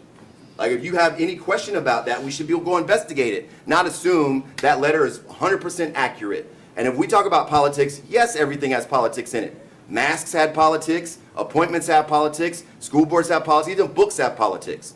There's politics in everything that we do now. We have to understand that. But I believe we owe due process to where we are now. And I think I don't believe that's happening. Call the question.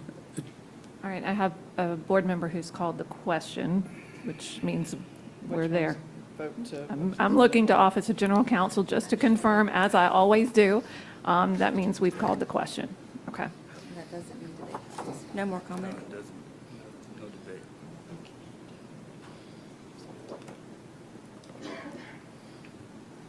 Just through the chair, could you just clarify that, are we voting now on accepting the superintendent's? The original, because the Contract, other item didn't item pass. before us. We are back to the original agenda item, which is that the board vote to approve the recommendation by the Office of General Counsel as it relates to the superintendent's employment.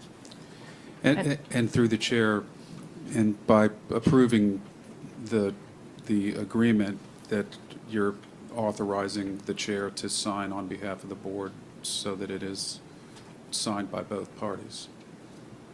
So it doesn't happen without Dr. Greene, who's already signed it.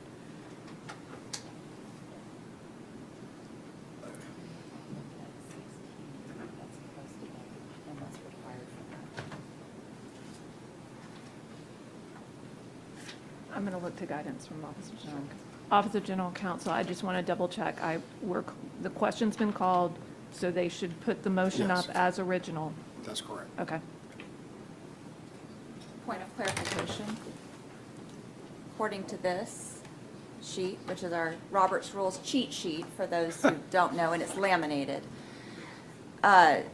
16 on side 1, closed debate, I moved the previous question is what you would say, so that sounds like what was said. It needs a second and then a 2/3 vote to call the question. Am I reading that correctly? Yes, I grew up on a dirt road in Hilliard, Florida, so All I think right. you're right. And this is why I always look to So, Office of General yeah. Counsel. All right, Thank you. so at this time, is there a second to the item that Board Member Hershey has put on the table? My question is, are we back to the contract and discussion, or are we voting on the contract? Vote on the motion. We're voting on the motion to call the question so that we can either get back to it or not. Okay. Okay? So would you Second. like to make your motion again? Or call the question? Call the question to vote on the item. Do I have a, Is there a second? is there a second? To vote on the item? No? No, to- Okay, to- yeah, second. All right, I have a second by Board Member Joyce. Well, And at she said this vote on the time, item. I we'll thought you said take a vote on this.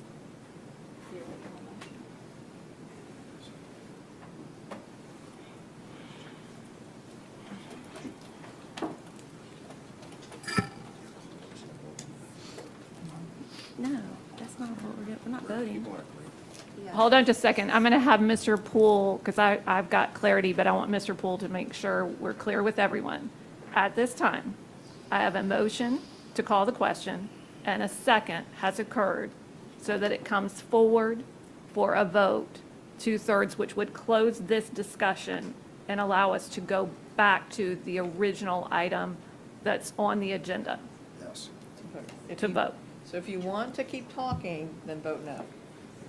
I mean, Okay. that's, Well, Do you have a question for the Office of General Counsel as it relates procedurally? no. Okay. So I have a motion and a second to close, call the question. No debate. They're called electronically.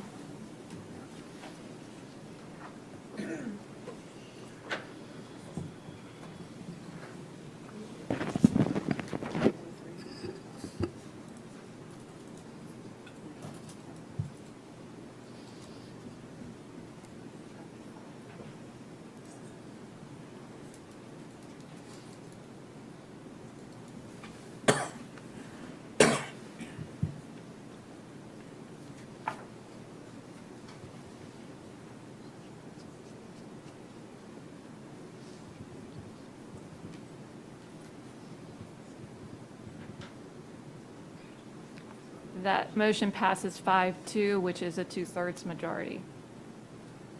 Correct? I'm still doing Oh, my equation on that. I'm having someone check me mathematically. And just you're having an English major check you on that, so if there is a math major who would like to do that more quickly than I would, feel free.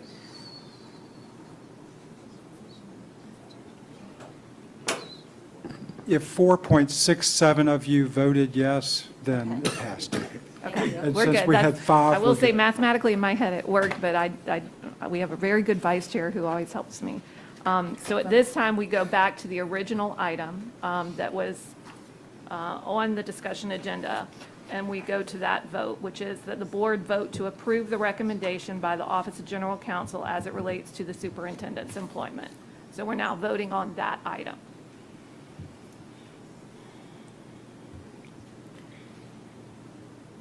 Chairwoman, I want to confirm that the initial vote was from Lori Hershey. The second was from April Carney. That is correct. Thank you.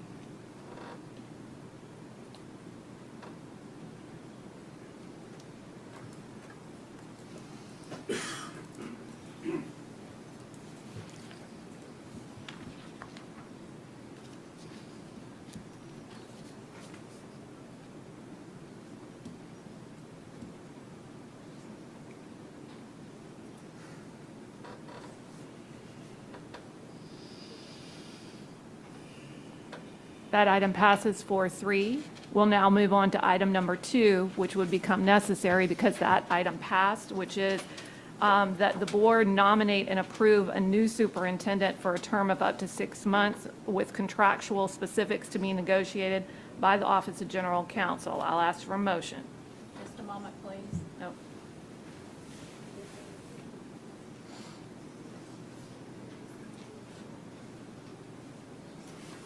Motion.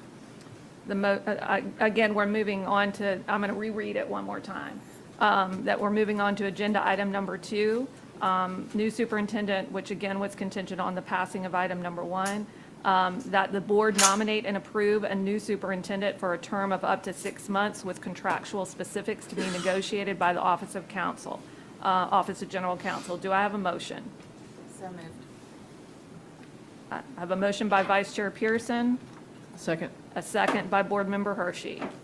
At this time, we'll open up for any discussion on this item, and I'll start with, given the notion that we have a date effectiveness of retirement at this point, it has been this board's obligation, because the state requires us to have a superintendent, that someone is identified to lead for a period of time. Usually, the contract is up to 6 months to provide transition while the board determines what to do in a long-term search. This is, again, for somebody for a shorter period of time to keep stability in the district. And so I open the discussion up with that. Those are my comments.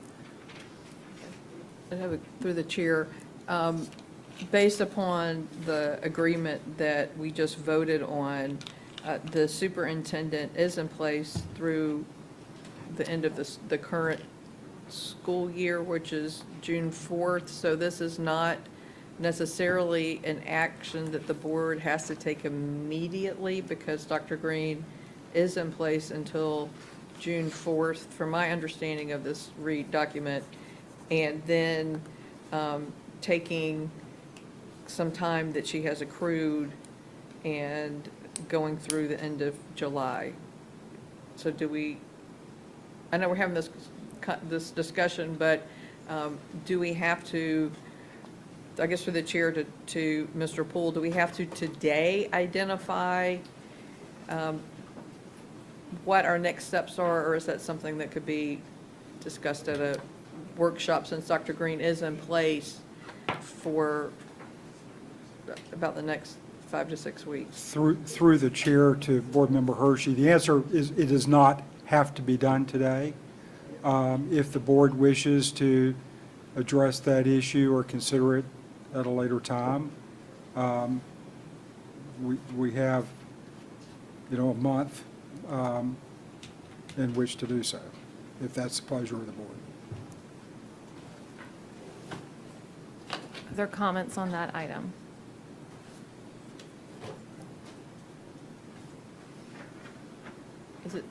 I'm curious what the will of the board is. Do we want to identify someone who will step in June, that date identified in the contract in June, now, or is that a conversation for another time? I have a question. Board Member, Vice Chair Pearson. From what I recall, in the times that Dr. Greene has taken very little vacation, not enough vacation, but very little vacation, and has had a knee surgery and a hip surgery, I believe that the deputy superintendent has been the acting superintendent. Why would that not happen, at least for the period of time that Dr. Greene is on leave until she retires? Why wouldn't that just automatically happen? I would like to add a question on that. She's being placed in surplus after the June 2nd date. So does that designation, I'm in concurrent, our deputy super does step in routinely. And so, but if the superintendent's, that's for when she's on medical leave or annual leave, if she's being placed in surplus, which is what this contract stipulates.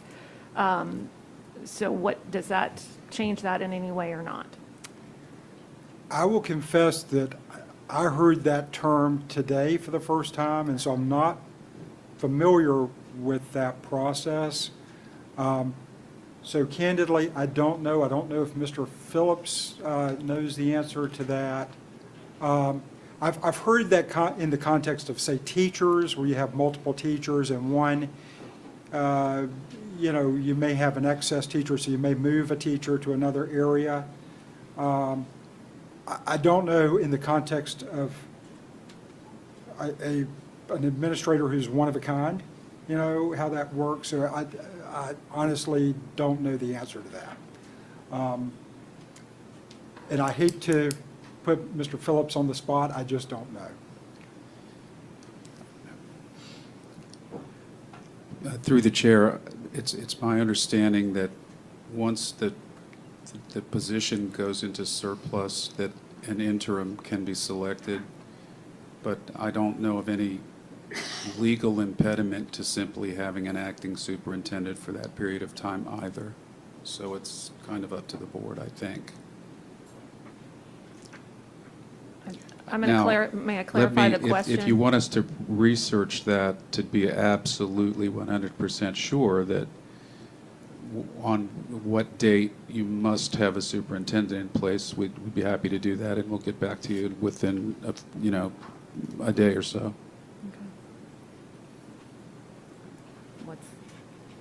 Board Member Willie. Yeah, through the chair, I think based on where we are, I don't think there's any way we can select someone right now. I mean, we just found out this information. Okay.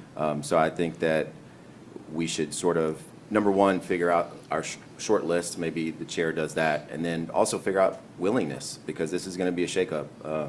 So if folks are even willing to sort of tackle and take on that opportunity. I would entertain a motion to table this until a date certain, if someone would like to do that. I move that we table this until our board workshop in May, have a board workshop in May at the agenda. Agenda review. At the agenda review, if we had a workshop specifically for superintendent to have a conversation around the lapse in, with surplus and identifying, then to be able to identify the board's will moving forward beyond that. So right now, what I have is a motion on the floor to table this until the agenda review workshop, which is traditionally the second Tuesday that we meet each month. And then we can bring the question back at that time. Third Tuesday. Third Tuesday. It's the third Tuesday. I'm thinking day meetings. I apologize. Thank you for the clarification. And so I have a motion. Do I have a second on that? Second. I have a second by Board Member Joyce. At this time, any other discussion on that item? No discussion? debate. Wait, yeah, got it.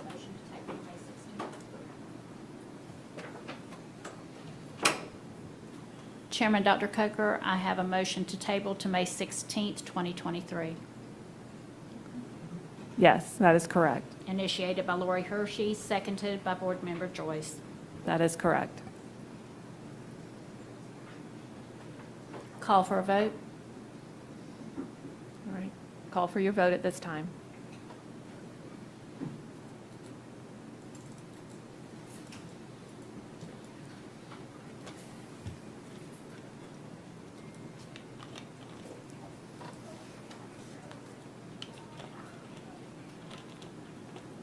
Okay, that item passes 7-0, and again, that will be tabled until May 16th, 2023, at which time we'll take it up, which will give people time to determine who might be available and would consider that item. Emergency board rules is item number 3. That the board, and this is an item that this board has traditionally done if we are in a situation with a short-term superintendent, and so I included it as a part of today, should you want to deal with it at this time. Emergency board rules that the board, through emergency action, reduce the contractual threshold of $75,000 to $50,000 per board policy 7.14 for a time period of 6 months starting June 1st. That would coincide with the retirement date. Do I have a motion? So moved. Second. I have a motion by Board Member Joyce and a second by Board Member Hershey. Is there any discussion on this? I'll just say that Board Member Jones may remember when Dr. Vitti had stepped away, we took similar action, and it's my understanding that it had been done previously with when other superintendents had indicated separation as well. So I just wanted to, this is not a new, but I do remember doing this under Dr. Vitti. Any other discussion? Seeing none, I'll call for your vote. I don't have another amendment, so I'll call for your vote at this time.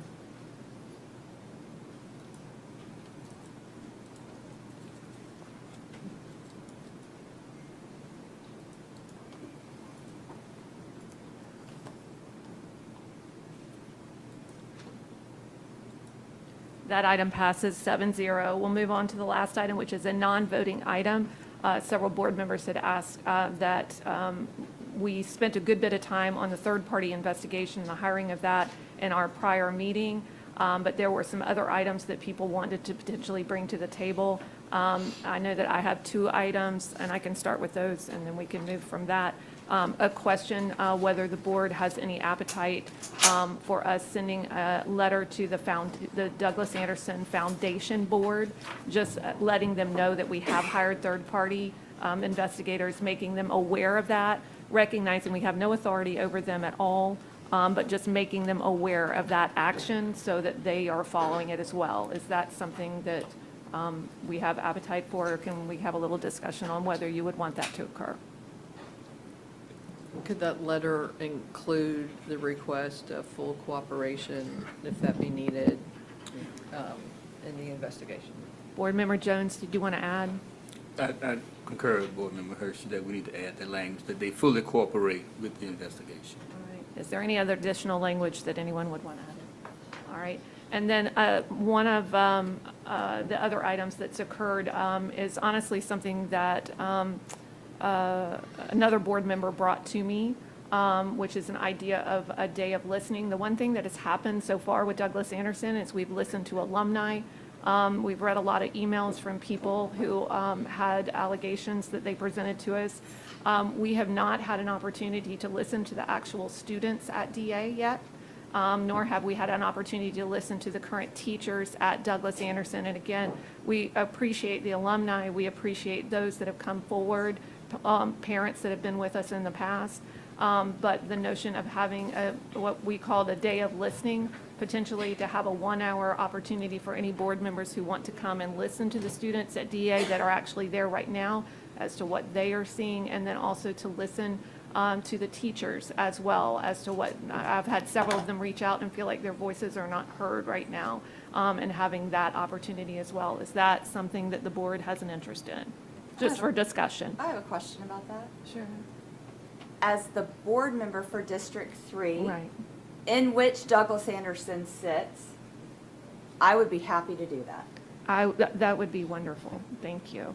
Is there, and are there any other people that would, I definitely want to participate and You would want to participate as join you well? in that, because I think it's most important that we hear from the students who are there Yeah, now yeah. and the teachers who are working in that environment, and also provide some assistance to those students who have been harmed by that. I think that's something that we as a board need to suggest to Dr. Greene. okay, absolutely. Board Member Yeah, Willie. Through the chair, I mean, I think it's a good gesture, but I feel like, aren't we in a legal matter? Aren't we under investigation? Like, I feel like it may be the right thing to do if we weren't in that state, but I feel like, I don't know if it will compromise the investigation. I don't know if it will, what that does, if a student comes forward to the meeting, a teacher comes forward, what repercussions could happen if someone does. So I do worry about that. I understand what we're trying to do, but also we are under the guise of an investigation. So would love to hear more about how we do that in the proper way to hear everyone, but does that get added to testimony? Like, I think there's a lot we have to answer.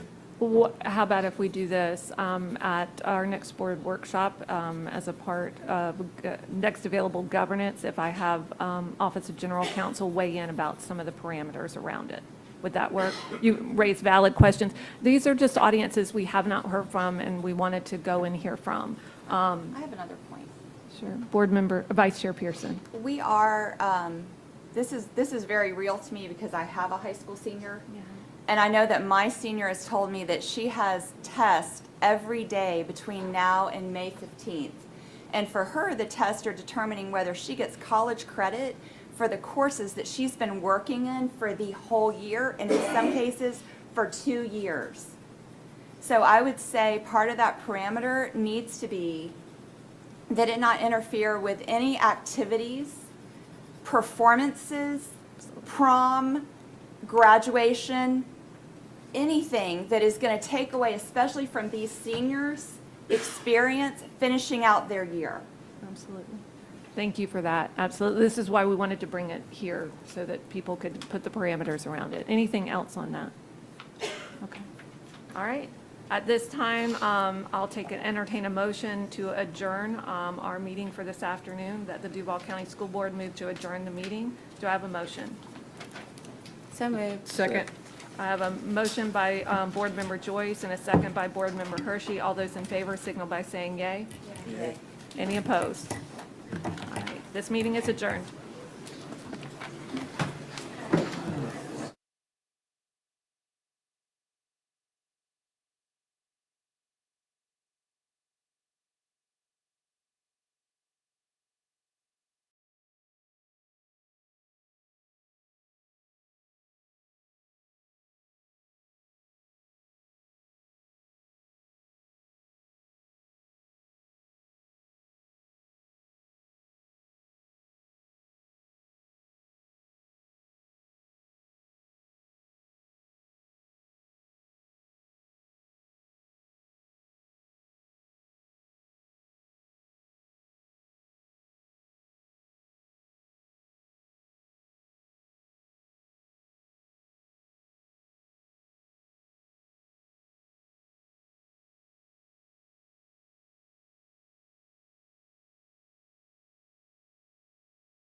Yeah, y'all come on. Come on with me. I bring company.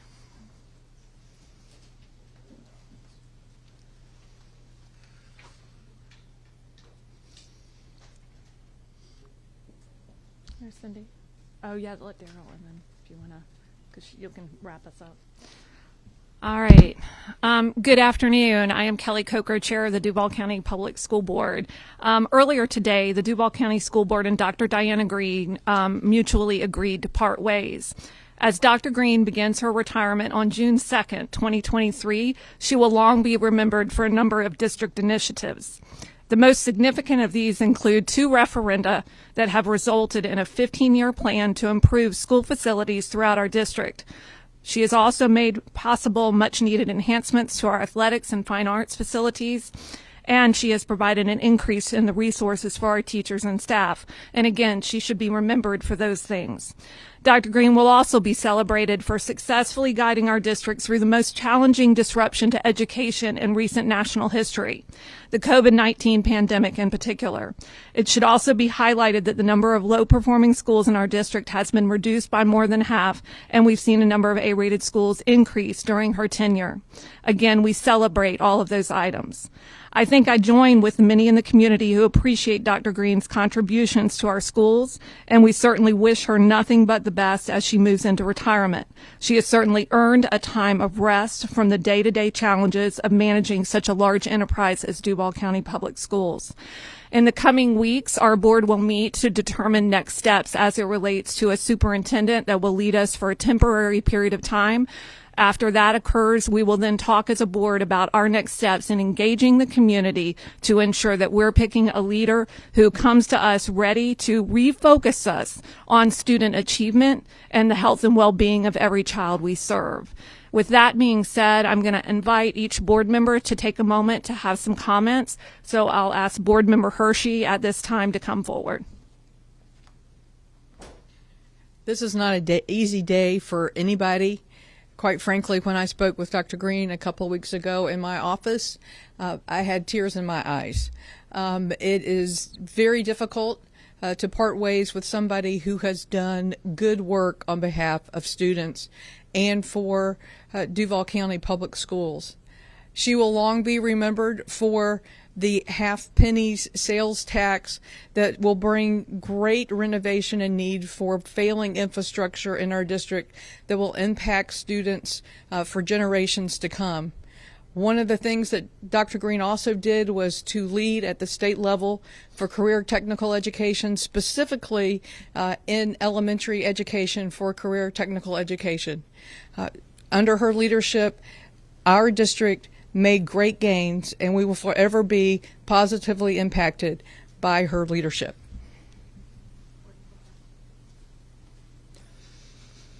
So I certainly did not believe that I would be in this position 6 months into my first term as a school board member. It certainly was not my intent to see Dr. Greene retire.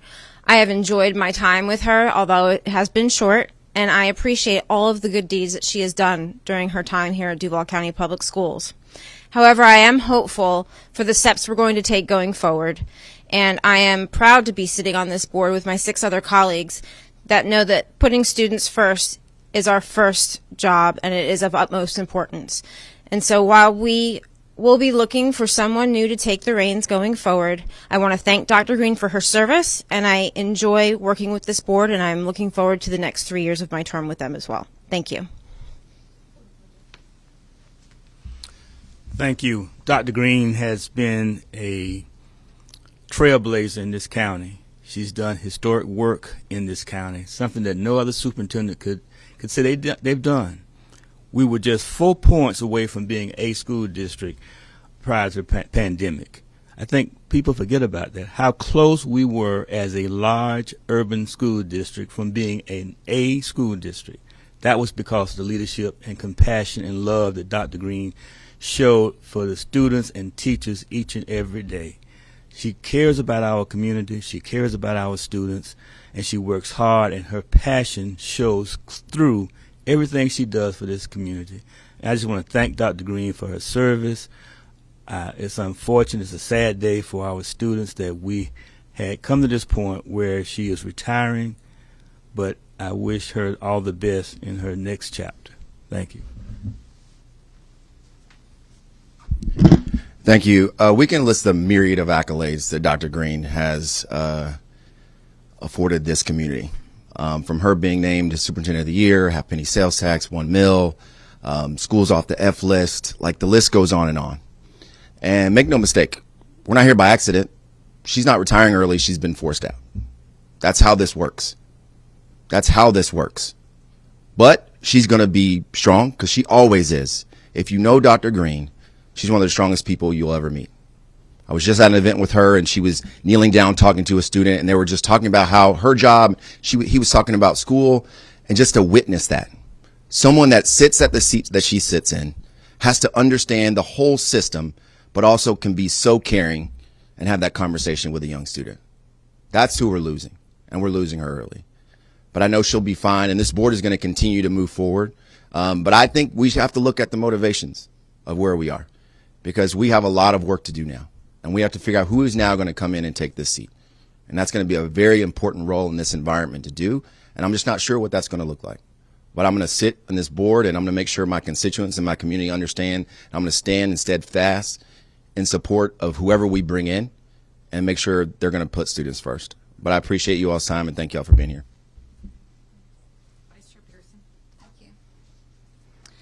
I voted for Dr. Greene's contract not because I wanted to see her retire. I wanted to see her finish out the term of the contract that we voted on in the fall. I voted out of respect for her and her wishes, and as a woman who knows her own mind. Dr. Greene began her career as a teacher in Duval County Public Schools at Mamie Agnes Jones Elementary School and is ending her career as a DCPS superintendent who has been recognized for her effective leadership by this board, by her peers within Florida and nationally, and by numerous community organizations, most recently by the Boy Scouts of America, which is, I think, what Mr. Willie was referring to. I hope that we can, as a board, facilitate an opportunity for the DCPS community and the broader Jacksonville community to extend our thanks to Dr. Greene for her service and wish her well in her much-deserved retirement. With Dr. Greene's retirement, we are closing out the school year with a period of transition ahead of us. We also have investigations ongoing. For the sake of our staff, students, and families, I ask that we please go about these important matters before the board with as little disruption as possible to the end-of-the-year activities in our schools. I am especially thinking about our senior class members who experienced disruption from COVID in their freshman and sophomore years and are now trying to achieve goals, be it meeting graduation requirements or earning college credit, completing their final performances, competing in district tournaments, being recognized as all Gateway athletes, determining their post-high school career paths, going to prom, and welcoming their families for graduation ceremonies. As a board, we have important work to do. So do our teachers, and so do our students. To the extent that we can, I ask that we give them a calm environment to finish out this school year.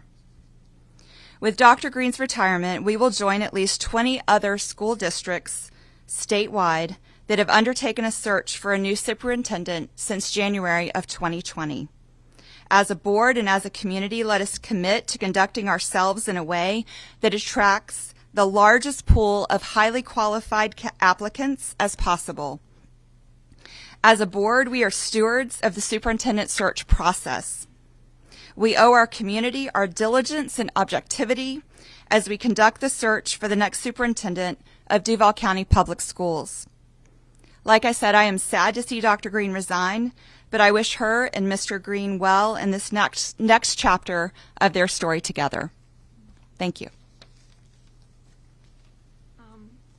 I will tell you, as y'all are here today, you're hearing a lot of emotion from us because this was not an easy item.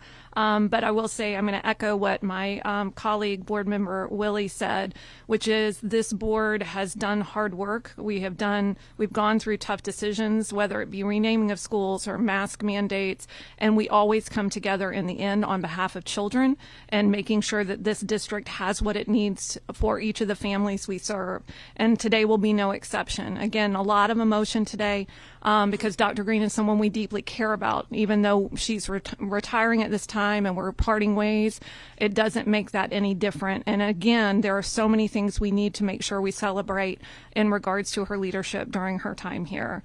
At this point, we just have a handful of minutes because we've got to convert the room because we've got a board meeting happening shortly. But we can take a few questions, either myself or I have my colleagues here so that each of them are available to you as well.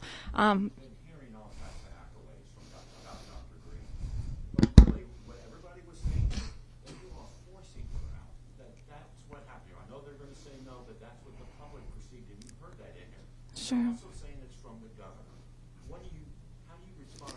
So I can only respond personally on that note, and I'll allow my colleagues certainly to come up and give their counterparts on this as well. For me, this was a vote about doing what I believed was good and right for the children, the teachers, and the principals in Duval County. And I felt that at this time it was time for a change. I looked at objective facts and data as it relates to graduation rate, as it relates to NAEP scores, as it relates to declining enrollment.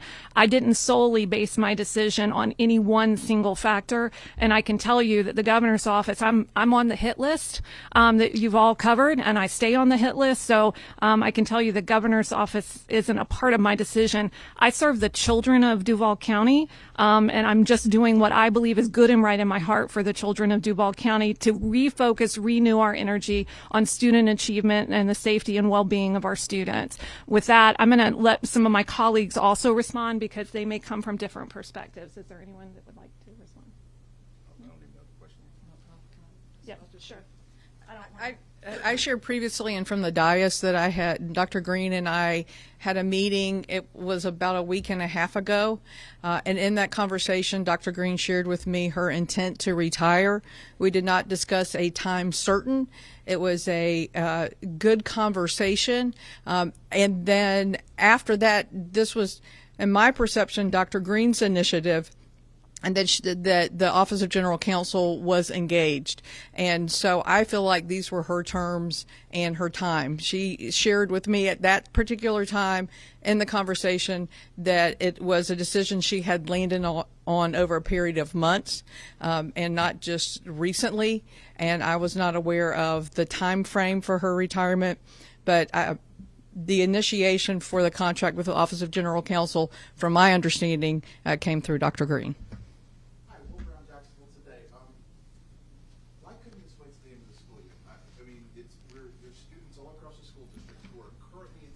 Certainly. What was the emergency that led to this needing to happen today as opposed to a month from now when school was out, testing's over, and the students, the seniors are not having to worry about their superintendent showing up and this being the last time? Certainly, and I appreciate that question. As a former principal and teacher and assistant principal, I have great respect for what's going on in our schools, and it's been hard because I know that this has been a slight distraction. Part of the reason to deal with this is because, like Board Member Hershey, Dr. Greene did come and meet with me as well. On April 17th, she and I met, and she discussed the fact that she wanted to retire. And she talked about she wanted to finish with commencement, but then she, the window of when she would retire, we discussed some items, didn't come to anything. And then again, Office of General Counsel got involved with her attorneys. When you're a board chair and a superintendent comes to you and says, I'm looking to get through commencement, but then after that, you have a responsibility to make sure that the board has a discussion as to what needs to happen in that next step. It's a hard item. I will tell you that we as a board looked at having this discussion a little over a week ago. And then again last Monday, again last Wednesday, again on Friday, making sure the timing was right. There were board members that had issues at different times.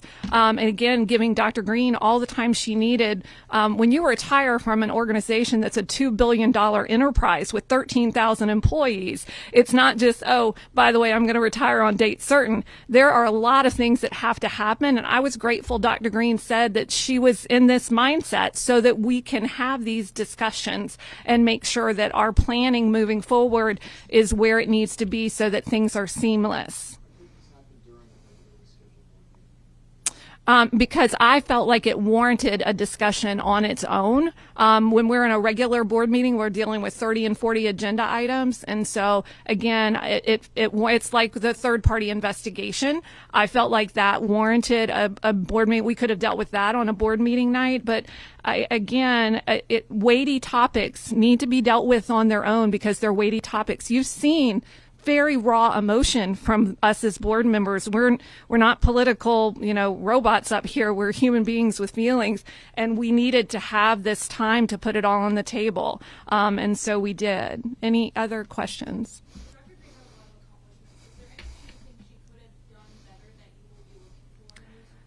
Absolutely. I can speak only for myself, and then I'll turn it over to my colleagues. What I will tell you is a renewed focus on literacy, on reading. At this point, basically, 2 children out of every 4 children don't read at proficiency. And that's a scary thing for our district. And so while there are many accomplishments, and I am grateful to her for all of those, my hope is that as we move forward, that we hire someone that can really, truly have that as a renewed focus. Because if children can read, we know they can be successful later in life.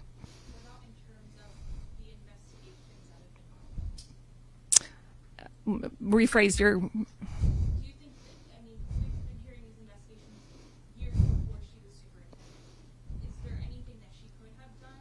I don't want to speculate on that at this point. I will tell you that I feel like we've hired a third-party investigation. I will say that I have made calls to different people in regards to asking offices about our compliance issue and things along those lines. But I think for us, again, for me today, my vote was about a myriad of items, not that one alone. And so I would hesitate to speak too much further until we get further into the investigation. I will ask, anyone else want to speak to that? Okay. The question about the third-party investigation. Okay. Yeah. One of the things I was trying to push is I think that we have a third-party investigation, and a lot of the conversation we've been having should be under the guise of that. So at the end of the day, that's what we should be focused on. And I think if folks, for whatever reason, if it was the early retirement or whatnot was caused by any situation that we currently have, I don't think that's the right way we should go about it. It should have been under that investigation. But at the end of the day, we are here today, and we want to celebrate. That's what we should be doing at this point, unfortunately, is celebrating Dr. Greene, because she is one of the most impactful superintendents that we've ever seen in this city and across the state and even the country with what she's been able to do. So hopefully that is the mark and the legacy that is left on this community, is that positivity that she's left and the impact that we're going to see for generations.